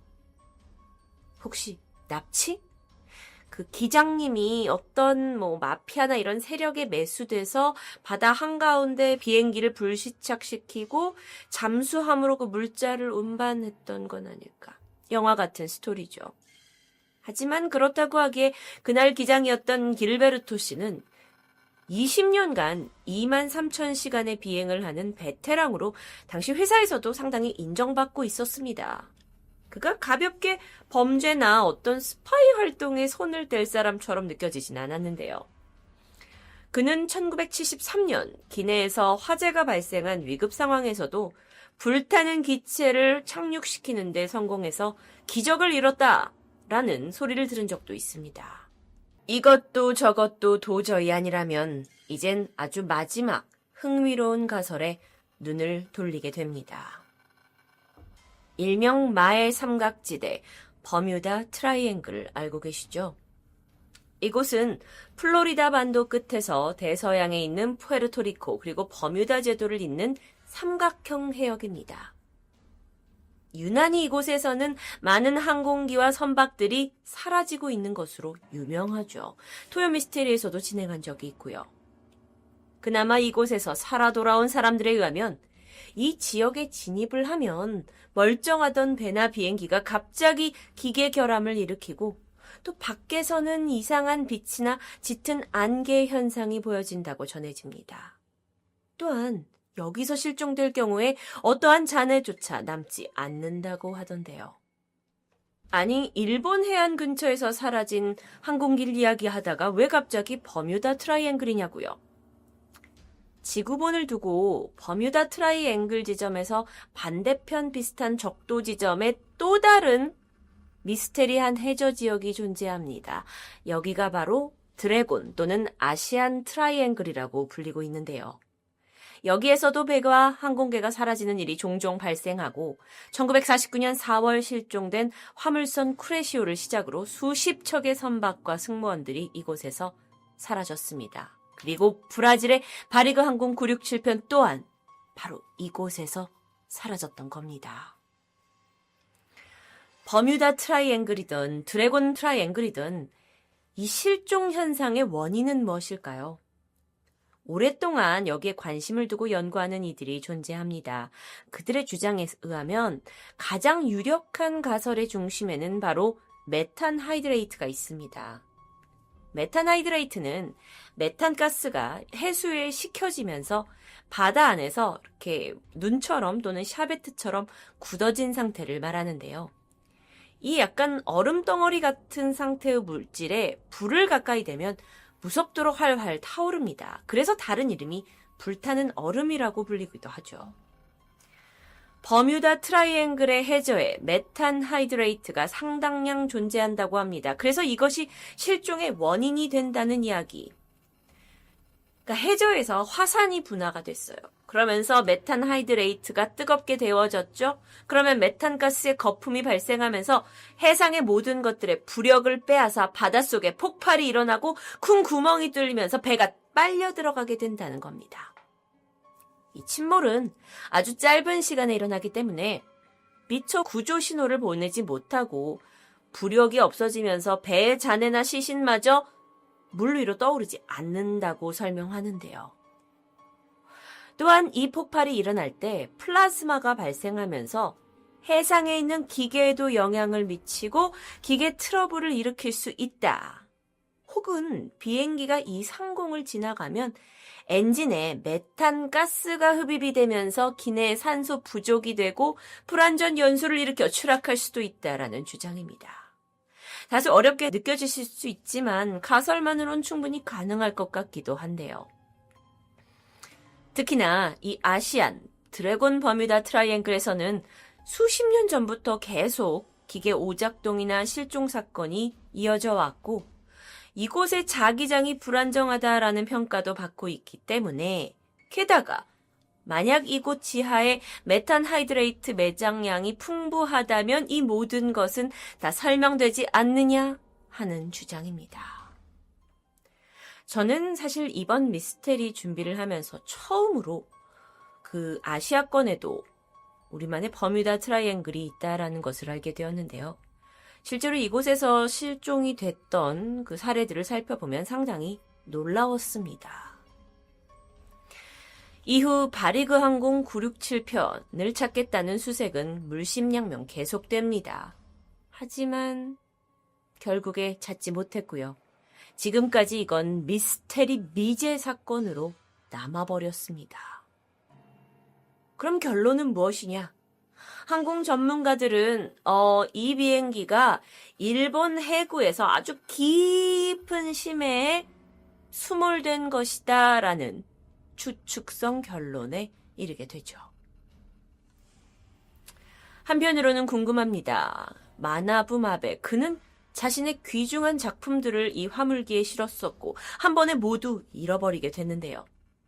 금액도 금액이지만 화가가 자식같이 여기는 작품이었기에 상실감도 컸겠죠. 보험받으려고 자작극 아니냐라는 모함도 받았었는데요. 이후 그는 상실감을 떨치고 일어나 약 14년에 걸쳐 잃어버린 그림을 한 점 한 점 다시 그렸다고 전해집니다. 우리 주변에는 여전히 미스테리한 일들이 수없이 일어나고 있습니다. 그런데 특히나 이런 항공기 같은 거대한 고철이 흔적도 없이 사라졌다라는 건 정말 도저히 이해하기 힘든데요. 하지만 그렇다 해도 이런 일들은 계속되고 있습니다. 다음 주 사라진 항공기 편은 토요미스테리에서 계속됩니다. 감사합니다. 안녕하세요. 토요미스테리 디바제식합니다. 이 사진 속 로고 익숙하신가요? 그리스 신화에 등장하는 마녀 메두사의 머리를 본따서 만들어졌죠. 이 메두사라는 괴물은 자신과 눈이 마주치는 사람은 모두 돌로 만들어버리는 저주를 가지고 있습니다. 지난 1993년 한 패션 브랜드가 이 신화의 착안에서 로고를 만들게 돼요. 자기들의 제품을 한번 딱 보면 돌로 굳어버릴 정도의 강렬함이 있다는 포부였죠. 그게 바로 세계적인 명품 브랜드 베르사체입니다. 이 베르사체는 지아니 베르사체라는 이탈리안 남성에 의해서 탄생했습니다. 그는 90년대 후반을 대표하는 정말 유명한 디자이너로 마이클 잭슨, 엘튼 존 이런 셀럽의 의상을 담당했었고요. 또 영국의 다이애나 왕세자비도 그의 옷을 아주 자주 애용했죠. 그는 자신의 브랜드 이 베르사체를 알리기 위해서 거액의 돈을 투자했는데 첫 패션쇼에 슈퍼모델이 서기도 했어요. 이 런웨이에서 이 슈퍼모델들의 어떤 관능적인 섹시함은 베르사체라는 브랜드를 화려하고 럭셔리한 이미지로 끌어올렸고요. 그렇게 이 베르사체가 전성기를 맞이합니다. 그러던 1997년 지아니 베르사체의 경력이 절정에 이르던 그때 그는 50세의 나이로 갑작스럽게 세상을 떠나고 맙니다. 마치 메두사의 저주라도 걸린 듯 정말 이게 누구도 예상 못했던 죽음이었죠. 게다가 이게 미국을 발칵 뒤집어 놓은 연쇄살인 사건에 그가 마지막 피해자가 되면서 죽어서도 큰 미스테리를 남기게 되는데요. 일단 범인은 앤드류 필립 커네넌, 지아니 베르사체를 포함한 총 5명을 살인한 연쇄살인마입니다. 아니, 도대체 어떤 인간이었길래 또 무슨 이유로 이렇게 많은 사람들을 죽인 걸까요? 게다가 베르사체는 왜 하필 이 남자의 표적이 되었던 건지 그걸 알아보기 위해서 일단 범인 커네넌의 삶을 좀 살펴볼 필요가 있습니다. 앤드류 필립 커네넌, 그는 1969년 유복한 집안에서 태어났습니다. 아버지는 해군 출신이었는데 전역을 하신 후에 주식으로 많은 돈을 벌었죠. 커네넌 얘도 147이라는 아주 높은 IQ를 가지고 학창시절 뛰어난 성적을 보였습니다. 그러다 보니 집안에서는 아버지의 사랑을 독차지하면서 정말 남부러울 것 없이 성장했죠. 이후 그는 캘리포니아 샌디에고에 있는 아주 학비가 비싸기로 유명한 사립학교에 진학합니다. 여기가 워낙 부유한 가정의 자제들이 모이기로 유명한 곳이에요. 그런데 이 쟁쟁한 애들 속에서 좀 기죽지 않고 자신을 드러내기 위해서 커네넌은 내가 사실 이스라엘 백만장자의 아들이다 라는 거짓말을 일삼고 다녔습니다. 자, 그렇게 시간이 흘러가는데 어느 날 그는 문득 아버지에 대한 한 가지 의문을 품게 됩니다. 내가 알고 있는 아버지와 직업, 그것에 따른 연봉에 비해서 아빠가 너무나 사치를 하는 모습을 보였기 때문이에요. 항상 값비싼 명품 옷에 액세서리에 최고급 승용차까지. 우리 아버지는 이 돈이 다 어디서 났을까? 알고 보니까 답은 간단했죠. 아버지가 투자를 해준다는 명목으로 고객들의 돈을 받아서 횡령을 하고 있었던 겁니다. 심지어 존재하지도 않는 가짜 주식을 판매하고 있는 아주 사기 행각까지 벌이고 있었고요. 이걸 통해서 커네넌은 아주 중요한 교훈을 얻게 됩니다. 굳이 힘들게 돈을 벌 필요가 없구나. 그는 아버지처럼 빠르고 쉽게 돈을 벌 방법을 궁리했어요.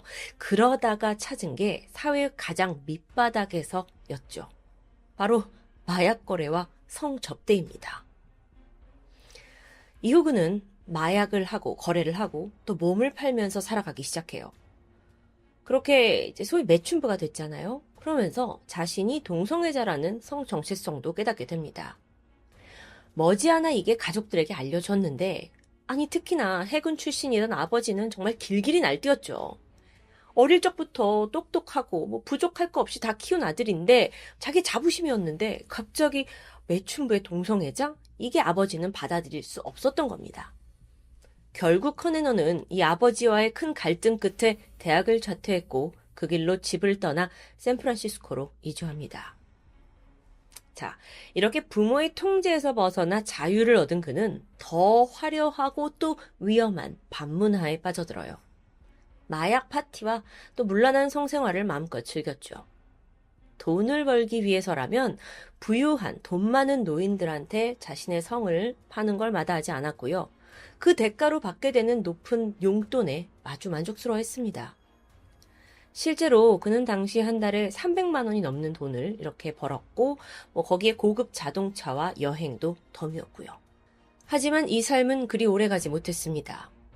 1997년 커네넌을 이렇게 은밀한 애인으로 후원하고 있던 블라치포트란 사람이 있었는데 얘한테 이별을 통보당하면서부터였죠. 이유를 들어보니까 커네넌이 더 이상 외모를 가꾸지 않아서 매력적이지 않아 찬다는 겁니다. 근데 이게 커네넌한텐 굉장히 큰 충격이었어요. 아니, 왜냐면 지금껏 모든 자신의 생활을 소위 돈 많은 후원자들한테 의존해서 살아가고 있었잖아요. 그들한테 차이면, 그들이 없으면 당장 먹고 살 일이 막막해지는 겁니다. 게다가 이게 꼭 돈뿐만은 아니에요. 커네넌은 어릴 적부터 부자들과 어울리는 걸 아주 중요하게 여겼어요. 그게 나 자신의 가치를 높인다고 생각한 거죠. 돌이켜보면 그 학생 시절에 부자 친구들하고 어울리기 위해서 이스라엘 백만장자 아들이다 라고 거짓말을 했을 정도니까요. 그러니까 이 사람한테 상류 사회에 내가 속해 있는 건 아주 큰 자부심이에요. 근데 그 굴레에서 내가 쫓김을 당했다? 그러자 커네넌이 훅 무너집니다. 이제 나한테 남은 게 아무것도 없다면서 크게 좌절했죠. 그리고 이 상황을 벗어나기 위해 해결책을 생각하다가 떠오른 두 명의 사람이 있었습니다. 가장 먼저는 전 남자친구였던 제프리 트레일이었고요. 또 데이비드 매디슨이에요. 우선 이 제프리는 전 연인이자 친구였어요. 동시에 비즈니스 파트너이기도 했고요. 과거 커네넌이 이 사람한테 함께 마약을 팔자라고 제안을 했었는데 그때는 거절을 했다고 해요. 근데 이번에 잘 설득해서 관계를 회복한다면 함께 마약을 팔면서 돈을 벌 수 있을 거라고 생각했던 거죠. 또 그 두 번째 데이비드라는 사람은 커네넌이 인생에서 가장 사랑했던 사람이라고 볼 수 있습니다.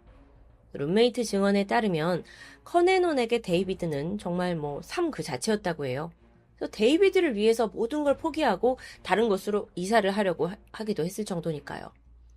그래서 커네넌이 어떻게 생각을 하냐면 내가 그렇게 열렬히 사랑했던 사람과 다시 만난다면 내가 정신적인 안정을 얻을 수 있을 거라고 여겼던 것 같습니다. 1997년 4월, 커네넌은 미네소타에 있는 데이비드의 집으로 향했습니다. 이때 제프리도 불러서 함께 데려갔죠. 이 모두가 모인 자리에서 다 관계를 회복하고 비즈니스도 하고 사랑도 찾고 모든 걸 바로잡고 싶었던 것 같아요. 그렇게 세 사람이 마주 앉았죠? 하지만 분위기는 뜻대로 흘러가지 않았습니다. 아니, 일단 이 두 사람이 커네넌을 그렇게 달갑게 여기지 않는 거예요. 그리고 야야 우리가 같이 해보자 라는 제안도 모두 거부를 하게 되죠. 자, 그러니까 커네넌이 화가 치밀어 오르기 시작합니다. 아니, 내가 지금 상황이 이렇게 안 좋은데 마지막 기회라고 생각했던 두 사람마저 자기를 저버린 것 같았어요. 그래서 이 끓어오르는 분노를 주체할 수 없게 되죠. 그래서 이때 망치를 집어들더니 제프리를 내리칩니다. 무려 27번이나요. 아니, 이게 너무나도 순식간에 벌어진 일이었어요. 그래서 그 데이비드 집이었잖아요. 데이비드가 너무 놀래서 아무것도 할 수 없었거든요. 이때 커네넌이 데이비드를 쳐다보면서 말하죠. 너 나 도와줄 거지? 데이비드는 상황이 너무 두려웠고 이게 자칫 잘못하면 자기도 죽을 수 있잖아요. 그래서 커네넌을 도와서 제프리의 시신을 양탄자에 마른 후에 벽장 안에 숨기게 됩니다. 이후에 함께 데이비드의 차를 타고 도주를 시작하게 되죠. 와, 정말 순식간에 일어난 살인이었습니다. 두 사람이 갑자기 도주를 하게 됐고요. 한참을 달려서 어느덧 76km 정도 떨어진 러쉬 호수라는 곳에 도착해요. 그 사이에 이제 데이비드는 두려움도 어느 정도 가라앉고 점점 이성을 되찾았어요. 그럼 뭐예요? 지금 이거 도망가야 되잖아요. 그래서 도주를 결심하고 잠깐 차에서 내려서 커네넌이 틈을 보인 사이 마구 뛰어서 도망치려던 순간 총성이 울렸습니다. 커네넌이 데이비드 몰래 권총을 챙겨온 거예요. 그래서 그 자리에서 데이비드의 등과 머리를 쐈고 데이비드는 즉사합니다. 자, 두 번째 살인이었어요. 이후에 커네넌은 다시 그 데이비드의 차를 몰고 유유히 사라졌고요. 아니, 하룻밤 사이에 두 건의 연쇄살인이 벌어졌습니다. 자, 경찰의 입장에서는 처음 이 제프리의 시신이 데이비드 집에서 발견되었잖아요. 그래서 데이비드가 범인이 아닌가 추정했습니다. 그런데 또 얼마 못 가서 데이비드의 시신까지 발견이 된 거죠. 경찰이 집을 수색을 하는데 거기에서 커네넌이 가지고 온 여행 가방 그리고 피 묻은 신발 자국을 발견합니다. 그러면서 얘가 진짜 범인이구나 하고 추격을 시작하게 돼요. 한편 커네넌은 이제 데이비드 차를 타고 계속 도주하기에는 잡힐 게 뻔하잖아요. 그래서 다른 차를 훔쳐야 했습니다. 그래서 막 기웃거리고 있었죠? 그러던 중 한 집이 눈에 들어왔어요. 노인이 혼자 청소를 하고 있었는데 이거면 되겠는데? 기회라고 생각을 했고요. 그 길로 곧장 노인을 습격합니다. 노인의 이름은 리 미글린. 72세였던 그는 이 커네넌과는 아무런 연관성도 없는 사람이에요. 그냥 그날 운이 좋지 않게 거기에 있었고 그의 차가 필요해서 벌어진 살인이었죠. 하지만요, 참 이상합니다. 이 죽음이 그렇게 단순하게 끝나지 않았어요. 생전 처음 보는 이 미글린은 아주 잔인하게 고문을 당했고 근데 목이 잘려서 살해를 당했을 정도니까요. 심지어 사체를 차로 여러 번 밟아서 형태를 알아보기 힘들게 만들기도 했습니다. 아니, 이유 없는 살인도 모자라서 점점 이 사람이 광기의 살인을 보여주고 있는 거예요. 무섭죠? 자, 그렇게 미글린을 살해한 후 커네넌이 한 일은 또 더 기괴합니다. 그 미글린 집에 들어가더니 태평하게 샌드위치 만들어서 아이스크림하고 같이 먹고요. 면도도 하고 편안하게 휴식을 취해요. 자, 이후에 미글린의 차를 가지고 이젠 뉴저지로 이동했습니다. 그러면서 어떻게 하면 추격을 피할 수 있지? 하고 끊임없이 머리를 굴려요. 그러다 떠오른 곳이 공동묘지였습니다. 제 아무리 경찰이라도 공동묘지까지 수색을 하겠어? 라는 어떤 확신이 들었던 거예요. 그렇게 공동묘지에 도착해서 또다시 네 번째 살인이 벌어집니다. 피해자는 45살이었던 윌리엄 리즈, 아주 평범한 이 묘지 관리인이에요. 근데 커네넌이 윌리엄을 지하실로 끌고 가서요. 너 차키 내놓으라고 협박을 했죠? 근데 윌리엄도 이 위험한 사람 같으니까 도발하지 않으려고 차분하게 차키를 건네줍니다. 하지만 순간 윌리엄은 그 자리에서 즉사합니다. 4건의 순식간에 벌어진 연쇄살인. FBI도 황급히 이 사람 정말 위험인물이다 라는 걸 감지했어요. 그래서 즉각 현상수배에 올리고 전국적으로 대대적인 수사를 시작하게 되죠. 이때 커네넌은 윌리엄의 트럭으로 바꿔 타고 또다시 도주를 시작합니다. 자, 아까 뉴저지에 있었다고 했잖아요. 이번 목적지는 쭉 내려와서 플로리다 마이애미예요.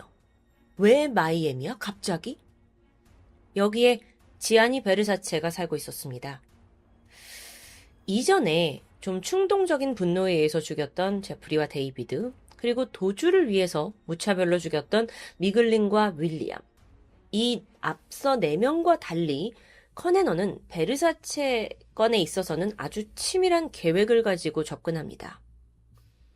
일단 마이애미에 있는 베르사체 저택에 도착을 했어요. 보니까 집에 아무도 없었거든요. 베르사체가 아직 긴 휴가에서 돌아오지 않았던 거죠. 이때 커네넌은 이 집 주변을 이제 둘러보면서 주변 어느 곳에 자리를 정합니다. 그리고 차분히 그가 돌아오길 기다려요. 그것도 무려 2달 동안이나요. 이때 FBI가 계속 그를 추적하고 있었는데 그걸 피하기 위해서 아주 치밀하게 행동했죠. 현금만 사용을 했고요. 또 가발을 써서 외모를 계속 바꿔갔고요. 그렇게 2달을 살았던 겁니다. 자, 베르사체 집 앞에서 잠복을 했잖아요. 근데 마침내 베르사체가 휴가에서 돌아왔습니다. 그걸 확인한 커네넌은 3일간 주변을 또 계속 맴돌면서 베르사체의 동선을 치밀하게 파악했죠. 1997년 7월 15일. 평소와 달리 지아니 베르사체는 산책도 할 겸 자신이 직접 신문을 사려고 길을 나서게 됩니다. 이게 사실 평소에는 항상 비서를 시키던 일이었어요. 커네넌에게는 바로 이날이 기회였던 거죠. 잠시 후 베르사체가 신문을 사서 집으로 돌아오죠. 그리고 문을 열기 위해 열쇠를 꺼내는 순간 탕탕! 그의 등 뒤에서 2번의 총성이 울렸습니다. 한 발은 베르사체의 얼굴 왼쪽, 그리고 다른 한 발은 목 오른쪽을 관통했죠. 이 총격 당시 저택 안에는 베르사체의 오랜 연인이었던 안토니오가 머물고 있었습니다. 총소리가 나자 바로 밖으로 달려나왔어요. 그리고 쓰러져 있는 베르사체를 발견했죠. 그 사이에 커네너는 빠르게 도주했습니다. 지금 보고 계신 이 사진들이 당시 베르사체 살해 현장의 모습입니다. 계단에 남아있는 혈흔과 또 벗겨진 슬리퍼가 그 급박했던 상황을 짐작하게 하는데요. 커네너는 이제 5건의 연쇄살인범이었어요. FBI가 그 뒤를 바짝 쫓고 있었죠. 범행 당시 입고 있던 옷, 그리고 윌리엄에게서 훔친 트럭이 인근에서 발견되었습니다. 근데 정작 커네넌이 없어요. 그렇게 속절없이 시간이 흘렀는데 베르사체가 사망한 지 8일째 되던 날, 경찰에 신고 전화 한 통이 걸려옵니다. 마이애미 바닷가 인근에 있는 한 보트 정박시설 관리자였거든요. 근데 이 어떤 시설에 자물쇠가 부러졌고 내부에 누군가 침입한 것 같다라는 신고예요. 심지어 안에서 총성까지 들렸다는데요. 경찰은 초기 발동했죠. 그리고 즉각 특수기동대까지 동원을 해서 이 현장을 급습합니다. 조심스럽게 안으로 진입을 하자 눈앞에 펼쳐진 건 총으로 머리를 쏴서 스스로 생을 마감한 커네넌이었습니다. 시신 옆에 권총이 발견됐는데 이게 지난 5건의 연쇄살인에서 사용한 바로 그 총과 일치했죠. 와, 미 전역에서 발생한 연쇄살인, 게다가 유명인까지 죽인 이 범인이 이렇게 허무하게 삶을 마감하면서 언론이 더 시끌벅적해졌습니다. 그런데 문제는 유서가 발견되지 않았다는 거예요. 그래서 도대체 그가 왜 베르사체를 죽인 건지 그 이유는 미궁에 빠져버립니다. 아니, 이전에 4건의 살인은 충분히 앞뒤 관계가 설명이 되죠. 근데 도대체 베르사체는 왜 죽였냐는 거예요. 수많은 매체들이 그와 베르사체가 과거에 어떤 관계가 아니었냐라는 추측을 내놓았습니다. 가장 먼저 나왔던 건 커네넌이 마피아의 사주를 받아서 베르사체를 살해한 거 아니냐라는 주장이에요. 이게 왜 이랬냐면 그 베르사체 사망 현장 인근에서 죽은 비둘기가 발견되었거든요. 근데 이 죽은 비둘기라는 게 범죄 조직에게 남기는 메시지다 이런 음모론이었어요. 그런데 경찰 조사 결과 이게 마피아와 연관된 게 아니라는 결론이 내려지죠. 자, 그럼 두 번째로는 커네넌이 에이즈 양성 진단을 받았는데 이에 어떤 게이 커뮤니티의 증오를 품고 당시에 가장 성공한 게이인 베르사체를 그냥 대표적으로 살해한 거다라는 주장입니다. 근데 이것도 검사를 해보니까 커네넌이 에이즈 음성 판정이었어요. 에이즈가 없어요. 그러니까 논리가 앞뒤가 맞지 않죠. 세 번째로는 베르사체가 커네넌의 스폰서였을 거라는 주장입니다. 실제로 베르사체와 커네넌이 같은 시기에 샌프란시스코에 머문 적이 있어요. 또 그 커네넌이 내가 나이트클럽에서 베르사체를 만난 적이 있다라고 자랑을 하고 다닌 적이 있었거든요. 자, 이렇게 과거에 뭔가 얽혀있는 연인 아니도는 여러 관계인가 싶기도 한데 문제는 이 두 사람이 다 죽은 상황에서 진실의 여부를 알 수 없다는 거죠. 베르사체 유족들은 이 두 사람은 일면식도 없다라고 선을 그었어요. 어찌 보면 연쇄살인마 커네넌과 엮이는 것 자체가 불쾌했을 수도 있죠. 마지막 주장도 있습니다.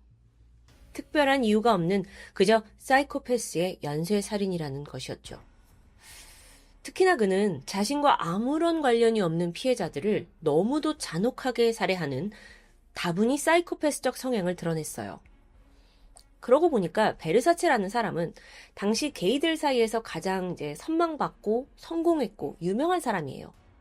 그러다 보니까 약간 그 사람을 그냥 죽이고 싶었던 아무 이유 없는 그런 살인? 그래서 어찌 보면 커네넌이 자신의 삶과 비교해서 베르사체의 삶이 너무 화려하니까 그것을 질투해서 벌인 일이다라는 분석도 있습니다. 또 유명인을 죽임으로써 뭔가 그 악명을 얻고 싶었던 것일 수도 있겠죠. 하지만 여러분, 이런 무수한 추리에도 불구하고 정확한 살해 동기는 지금껏 미스테리로 남아서 계속 회자되고 있는 상황입니다. 어쩌면 그 답을 진짜 알고 있는 사람조차 이젠 없을 수도 있죠. 커네넌의 무분별하고 아주 잔혹한 연쇄살인으로 인해서 90년대를 풍미한 재능 있는 디자이너를 잃게 된 브루넬 사건. 범인을 찾긴 했지만 그는 입을 다문 채 찜찜하게 남아버린 희대의 미스테리한 사건이 되고 말았습니다. 지금까지 토요미스테리 디바제식합니다.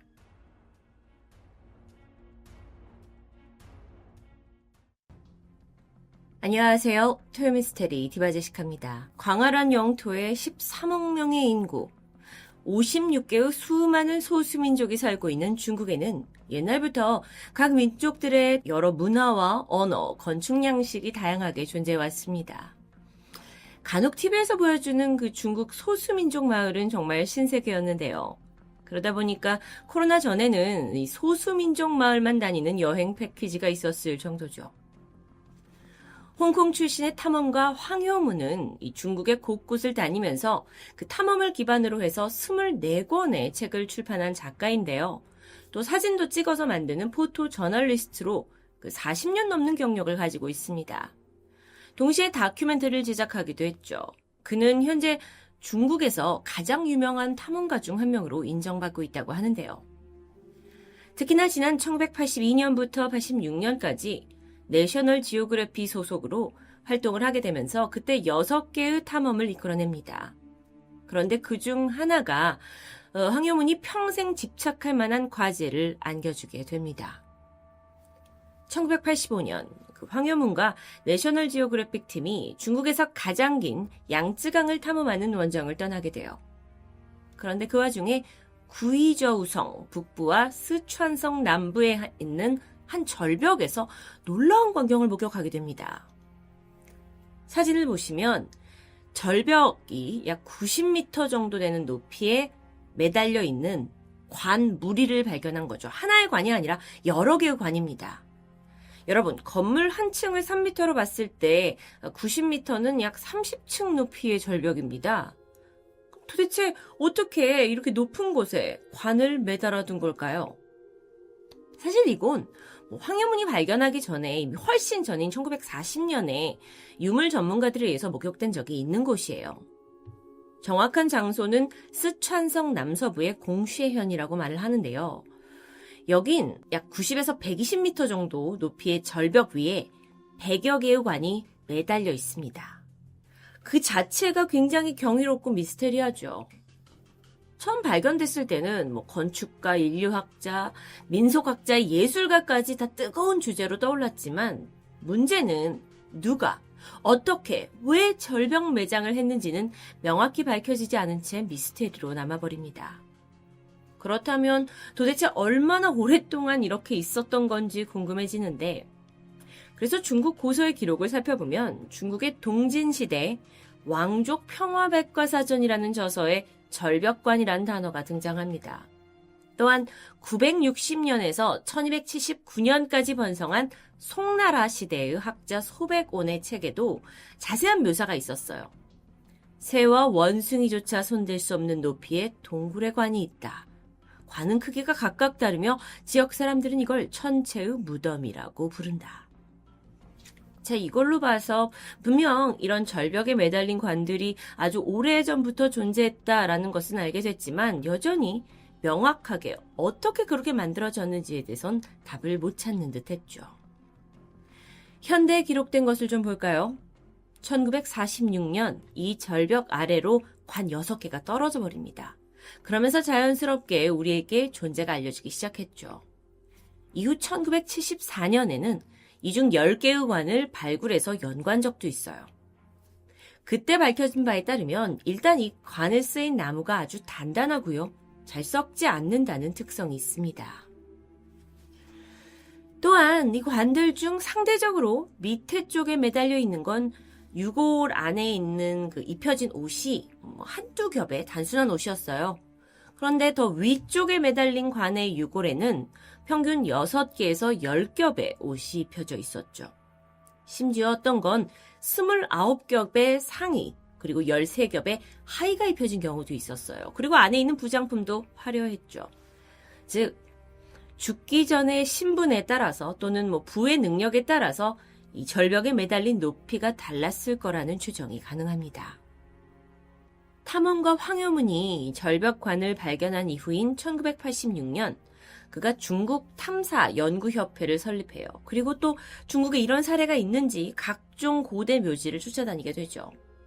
그 결과 이런 관은 중부 늪지대에서 주로 발견이 된다고 하는데 히말라야 산기슭에서 중국 동부 해안으로 흐르는 양쯔강 남부의 외딴 계곡에서 많이 발견이 되었습니다. 자, 그렇다면 이게 특정 지역에서 발견이 된다는 건 그 지역에 거주하고 있는 소수 민족들의 독특한 풍습이었을 수도 있겠죠. 그렇게 계속해서 연구를 하던 황해문이 지난 2000년에는 원앙성 북부 와시에 있는 절벽에 있던 관을 아예 발굴해요. 관 안을 보니까 옷을 여러 겹 입은 유골이 있었죠. 그중 가장 오래된 관에 이 나무를 채취를 해가지고 탄소 연대 측정을 하게 됩니다. 그래서 봤더니 시기적으로 618년에서 907년, 그러니까 당나라 때 만들어진 게 확인됩니다. 추후 이제 유골을 좀 더 자세히 분석해봤어요. 그랬더니 이 유골이 사망한 직후 일단은 땅에 묻히고 나서 시간이 한참 지난 후에 뼈만 남게 되었을 때 그걸 다시 관에 넣어서 절벽에 매달았다라는 결론에 도달합니다. 게다가요, 관 내부는 모래로 가득 채워져 있었어요. 그러니까 엄청나게 무겁다는 거죠. 그래서 이걸 토대로 황효문은 어떤 결론을 내냐면 이 풍습이 처음부터 절벽 아래로 관이 떨어질 걸 예상하고 이렇게 만들었다라고 판단합니다. 그렇게 하나씩 비밀이 풀려가는 듯 하기도 하지만 여전히 궁금한 건 누가 이런 풍습을 했냐는 거예요.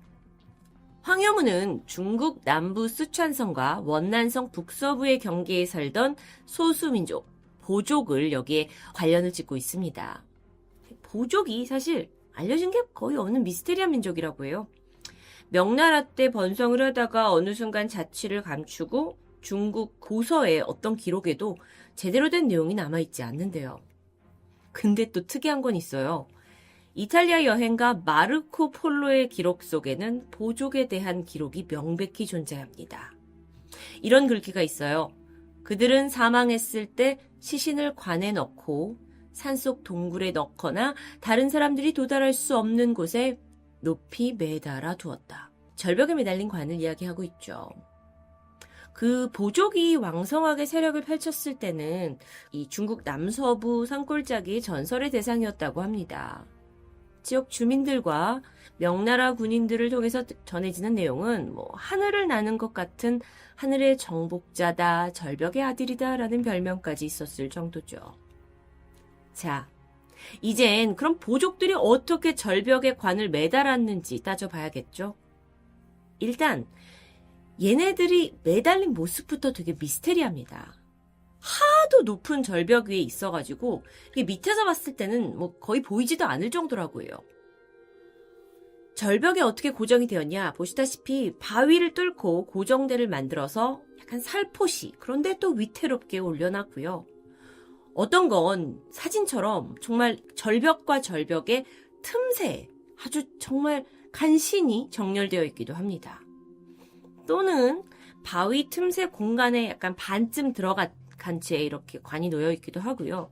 혹은 그 절벽 안에 있는 동굴에 관들이 쌓여 있기도 했고요. 정말 특이한데요.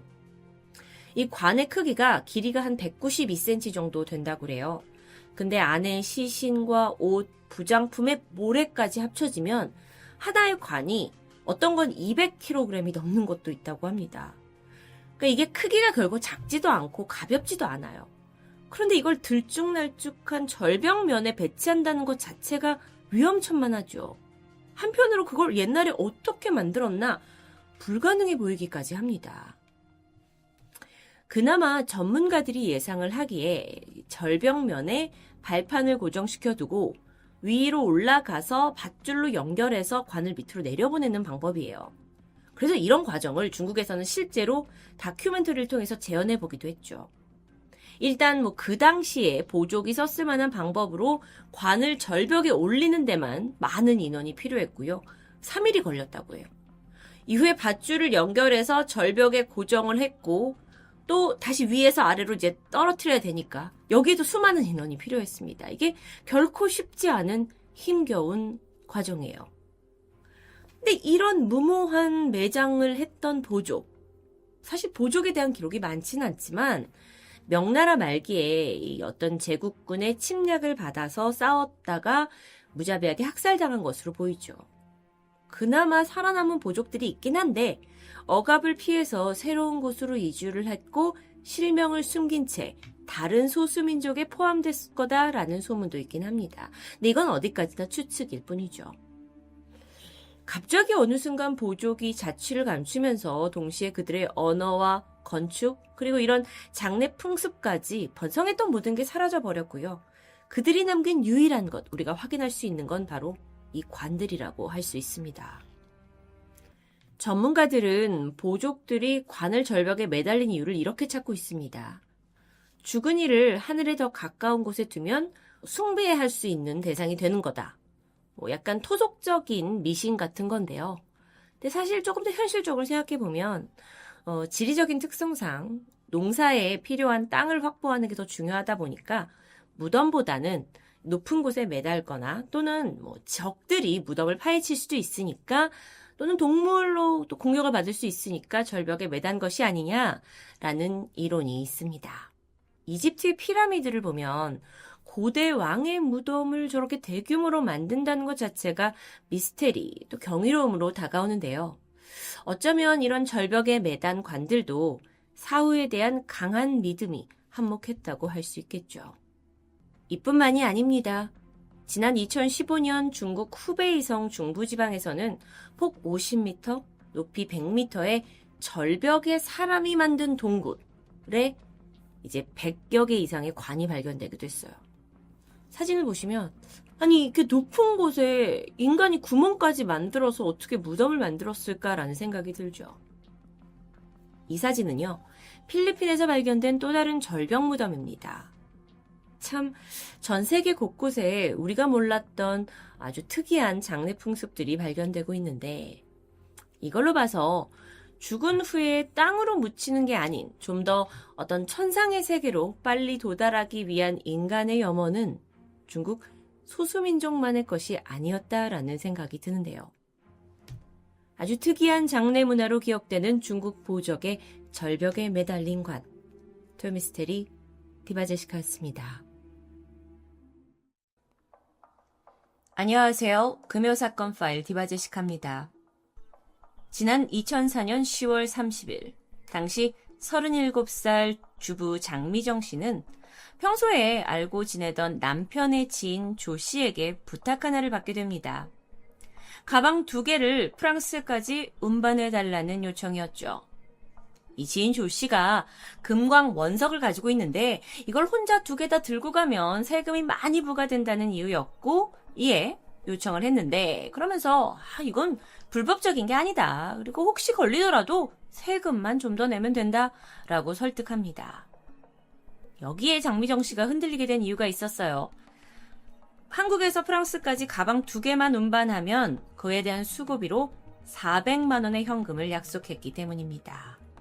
결국 그녀는 제안을 받아들였고요. 17kg 그리고 13kg짜리 각각 가방 2개를 들고 프랑스 파리 오를리 공항에 입국하게 됩니다. 그리고 이것은 비극의 시작점이었죠. 조 씨가 이 평범한 주부 장 씨에게 건넨 2개의 가방에는 금광의 원석이 아닌 무려 8만 5천 명이 투약할 수 있는 어마어마한 양의 코카인이 들어있었습니다. 당연히 프랑스에 도착을 하자마자 세관에서 적발이 되었고요. 장 씨는 마약 소지, 운반 혐의로 현행범으로 경찰에 체포됩니다.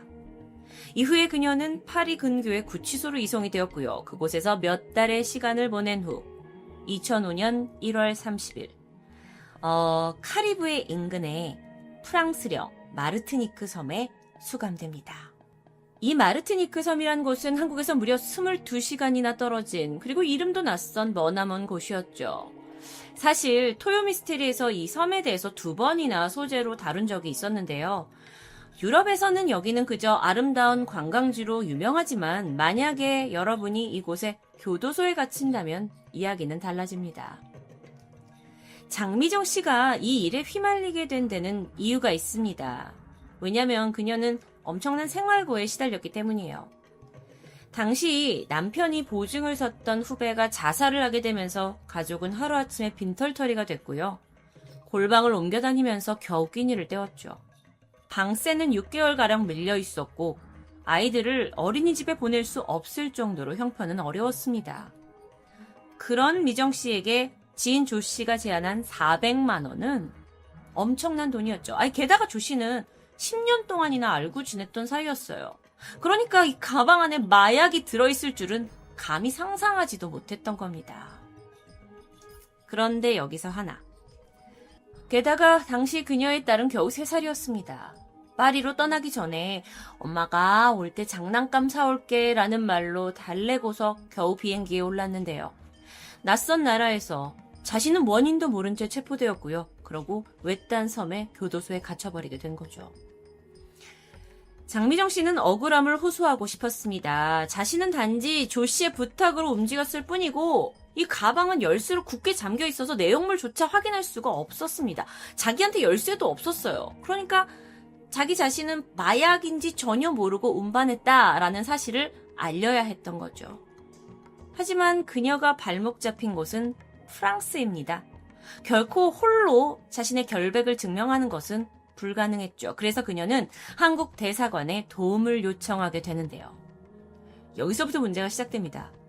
대사관에서 장 씨의 경우는 개인적인 일이기 때문에 알아서 해결해야 된다는 대답이 초기에 돌아옵니다. 만약 장 씨가 이렇게 현행범으로 체포가 됐을 때 한국 대사관의 도움이 있었다면 이게 불구속, 그러니까 구속되지 않은 상황에서 재판도 가능했을 수 있어요. 하지만 대사관에서 이건 개인적인 일 아니냐라고 안일한 대응을 보이면서 결국 장 씨는 제대로 된 재판조차 받지 못한 채 그냥 마약 운반 혐의를 이제 뒤집어 쓰고 섬에 수감됐던 겁니다. 다음 사진은요, 실제로 그 마르티니크에 있는 교도소 사진입니다. 이곳에서의 수감 생활은 너무도 비참했어요. 죄수복과 생리대, 필수품, 이런 기본격에 전혀 지급이 되지 않았다고 합니다. 그럼 어떻게 사냐? 여기에 있는 그 여자 죄수들은요, 모든 걸 돈을 지불하고 구매해야 한대요. 그러니까 뭐 가족도 있고 지인도 있고 교도소 밖에서 돈을 붙여주면 그걸로 거래를 하겠죠. 근데 문제는 장 씨는 가족도 지인도 없어요. 그래서 도와줄 사람이 없으니까 이런 물건을 살 돈조차 없는 겁니다. 그래서 이런 열악하고 정말 억울한 환경 속에서 장 씨가 기다리는 건 단 하나였어요. 그죠? 국가가 자신을 좀 돌봐주고 손을 내밀어주기를 기다리고 있었죠. 그러다가 한국에서 남편이 이 소식을 듣게 됩니다. 그러면서 제발 자신의 아내가 구속 수사만큼은 받지 않게 해달라고 외교부에 요청을 하게 돼요. 근데 야속하게도 대답은 없었습니다. 그러면서 이제 물건조차 아내가 구하지 못하고 있으니까 최소한 내가 그 섬으로 돈과 물품이라도 좀 보내게 해달라고 또다시 요청하지만 응답이 없었죠. 2004년 당시에는요, 대사관을 통하지 않으면 해외에서 개인적으로 현금을 보내는 것이 힘들었다고 합니다. 그런데 대사관을 통하게 되면 마르티니크에 있는 장 씨가 이제 최대 24시간 안에 한국에서 보낸 것들을 받을 수 있는 상황이에요. 이걸 외교부가 몰랐을까요? 어쩌면 외교부는 장 씨가 마약과 관련된 혐의가 있었기 때문에 아예 관여조차 하고 싶지 않았던 건 아닐까요? 어쨌든 대사관은 이들에게 아무런 도움을 주지 않았습니다. 그렇게 언제 풀려날 수 있는지 전혀 모르는 상황이에요. 그러니까 만약에 여러분이 이런 상황이라면 싸가지 정말 답답하죠. 여기는 실제로 마르티니크 교도소 내부 사진이라고 하는데요. 정신적, 육체적으로 점점 망가져갑니다. 근데 사실 기억하시죠? 그녀는 엄마였어요. 그러다 보니 가장 힘든 건 아이를 두고 내가 여기 이런 곳에 혼자 와 있다는 게 너무도 처참했죠. 그냥 자기는 사실 가난했고 400만 원이란 돈이 준다기에 했던 것 뿐인데 어쩌다 내가 이렇게 됐나라고 삶을 이제 비난하기도 합니다. 근데 이 외에도 일단 말이 통하지가 않으니까 뭐 조사가 제대로 진행될 수가 없어요. 그래서 유일한 통로 대사관이에요. 그런데 대사관에서는 장 씨가 이 마르티니크 섬에 수감된 이후 1년이 넘는 기간 동안 딱 한 번 방문했다고 합니다. 답답했던 장 씨는요, 편지를 썼어요. 그래서 나를 열심히 도와달라는 게 아니다. 그저 이 내 재판 상황이 어떻게 돌아가고 있는지라도 난 좀 알고 싶다라고 했지만 답시는 웬일인지 즉각적이지 않았고 늦게 도착합니다. 수감했을 당시에 다른 국적자들의 수감자들은 평균적으로 뭐 일주일에 한 번, 적어도 한 달에 한 번은 그 자신의 국가에서 파견된 대사관 직원들이 왔고 만남을 가졌다고 해요. 근데 장 씨는 그러지 못했죠. 그러니까 수감자들 사이에서 야, 니네 한국은 그렇게 잘 산다면서 왜 대사관에서 면회 한 번 안 오냐? 라는 비아냥을 듣기도 했습니다. 그러던 2005년 5월이었죠. 드디어 한국 대사관 관계자가 찾아옵니다. 장 씨가 마음이 너무 급해져가지고 제가 형량을 얼마나 받을까요? 라고 묻게 되는데요. 그때 대사관 관계자가 한 10년 정도? 라고 얘기를 하죠. 10년. 그래, 내가 모르고 한 거지만 마약 운반에 10년. 이제 그 얘기를 들으니까 그나마 버티고 있던 삶에 대한 의지가 사라져버립니다. 그리고 그녀는 자살을 시도하게 돼요. 다행히 목숨은 건졌습니다. 하지만 10년을 이 섬에서 있어야 한다는 생각에 우울감이 쉽사리 가실 수가 없었겠죠. 또 아이와 남편에 대한 그리움까지 하루하루가 정말 너무 힘들었습니다. 그런데 한 달 후에 구속적부심 심사가 열려요.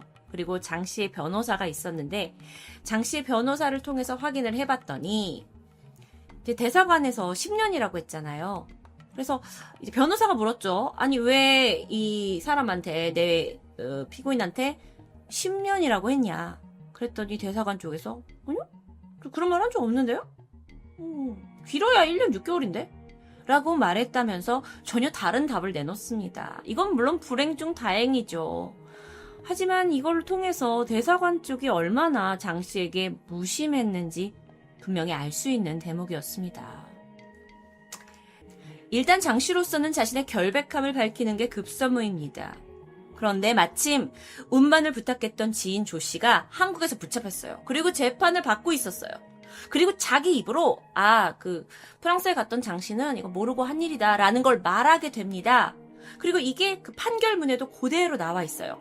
자, 그러면 이게 너무 중요한 거잖아요. 2005년 10월에 이 조 씨의 형이 확정이 돼요. 그러면 이거 판결문을 가지고 프랑스로 가져가서 야 이거 봐라 얘는 모르고 한 거라더라고 결백을 밝힐 수 있는데 어쩐 일인지 장미정 씨는 바로 풀려나지 못합니다. 그 이유가 뭔지 아세요? 그 한국에서 조 씨가 이제 이 사람은 관련이 없다라고 했던 판결문이 마르티니크 섬까지 도착하는데 시간이 너무도 걸렸기 때문이에요. 아주 중요한 결백을 이제 보여줄 수 있는 문서가 중간에 배송 사고가 있었던 겁니다. 그래서 프랑스 법원이 이걸 받지 못했어요. 대사관 쪽에서는 문서 배송을 했다고 합니다. 그런데 당연히 도착했겠지라는 아니란 생각에 별다른 신경을 쓰지 않았고요. 시간이 한참 지나서 배송 사고가 났답니다. 를 인지하고 나서 다시 그런 판결을 만들어서 프랑스의 마르티니크 섬에 보내세요까지 무려 4개월이라는 아까운 시간이 흘러버리죠. 실제로 2006년 2월에 있었던 장 씨의 구속적부심 심사에서요. 프랑스 판사가 이렇게 말하게 돼요. 아니 서울에서 조 씨 재판 끝났다는데 왜 네 그 판결문 도착하지 않냐. 난 도대체 이해할 수 없다. 라고 이야기를 했고 그러면서 장 씨를 풀어주게 됩니다. 네, 장 씨가 풀려나요. 그런데 여긴 조건이 있습니다. 감옥에서는 풀려나지만 마르티니크 섬을 떠날 수는 없다는 가석방 판결이었어요. 그래서 미정 씨는 한국에 돌아갈 수가 없었습니다. 그리고 그렇게 6개월 넘게 또다시 힘든 생활을 이어가게 되죠. 정말 상상만 해도 진짜 가슴을 쳐야 되는 사건인데요. 그러다가 2006년 11월에 판결문이 수료가 되었고요. 장미정 씨는 징역 1년을 받습니다. 그런데 이미 구치소에서 1년이 넘는 시간을 보냈기 때문에 형은 끝났고요. 그제서야 고국에 돌아갈 수 있게 되죠. 이때 프랑스 판사가 말합니다. 판결문이 좀 더 일찍 도착했더라면 당신을 집에 빨리 보내줄 수 있었을 텐데요. 이 말은 더욱더 안타까움을 자아냈죠. 바로 며칠 후인 2006년 11월 15일, 정말 아무것도 모르고 가방 2개 들고 프랑스로 향한 지 2년 만에 이 고통의 시간을 끝내고 장미정 씨는 가족이 있는 한국으로 돌아올 수 있었습니다. 그리고 이제는 5살이 되어버린 딸을 품 안에 안을 수 있었죠. 여러분, 이 사건은 2006년 추적 60분을 통해서 사람들에게 알려졌습니다. 그리고 국민들의 분노를 바로 자아냈죠. 어떻게 외교부가 이렇게 무관심할 수 있냐? 비난이 쏟아졌고요. 외교부도 그때는 공식적으로 반박문을 냈을 정도였다고 해요. 물론 여러분, 자기가 알던 모르던 마약 운반을 했다라는 장 씨의 죄는 분명히 비난받아 마땅합니다. 하지만 해결 과정에 있어서 이 나라에서 남일 대하듯 소홀했던 부분은 명백히 비난받을 만도 했죠. 그렇게 시간이 지나서 지난 2013년에 이 장 씨의 사건을 다룬 영화 집으로 가는 길이 개봉하게 되면서 다시 한번 이 사건은 수면 위에 올랐습니다. 영화에서 장 씨를 연기했던 배우 전도연 씨는요, 나도 이걸 연기하면서 굉장히 가슴이 아팠다라고 언급을 했고요. 시사회에서 이 두 사람이 만나게 돼요. 전도연 씨와 장미정 씨가 만나서 서로를 꼭 포옹하고 격려하는 모습을 보이기도 했습니다. 영화는 꽤 좋은 평을 받았고요. 사실 이로 인해서 장 씨의 신상이 널리 퍼져서 곤욕을 치르기도 했다고 하지만 분명 그녀의 억울함과 배신감은 많은 이들이 알아주었으면 하는 이야기인 건 분명한 것 같습니다. 그가 귀국한 후에 한국의 한 라디오 방송에서 남긴 말이 있습니다. 여러분, 사람 너무 믿지 마세요. 그리고 외교부도 너무 믿지 마세요. 마약을 운반했다라는 것은 범죄입니다. 하지만 외교부의 도움도 정말 안타깝죠. 2년이라는 그 긴 시간을 마르티니크 섬에서 처참하게 보낸 장미정 씨. 그런데 그런 피해자가 과연 장미정 씨 혼자뿐일까요? 사실 우리에게 잘 알려지지 않은 사건들도 분명 존재합니다. 그 한 예로 2016년 멕시코에서 인신매매, 성착취 혐의를 받아서 1154일 동안 옥살이를 했던 양현정 씨 이야기도 있습니다. 이번 사건은 나라가 국민에게 해주어야 할 최소한의 것이 뭔지, 또 국민을 위해 일하는 이들이 다시 한번 생각해 봐줬으면 좋겠다라는 생각이 들었는데요. 낯선 땅에서 한국인이란 이름으로 그냥 무참히 버려지는 이런 비참한 일이 다시는 일어나지 않기를 바라봅니다. 금요사건 파일 디바제식합니다.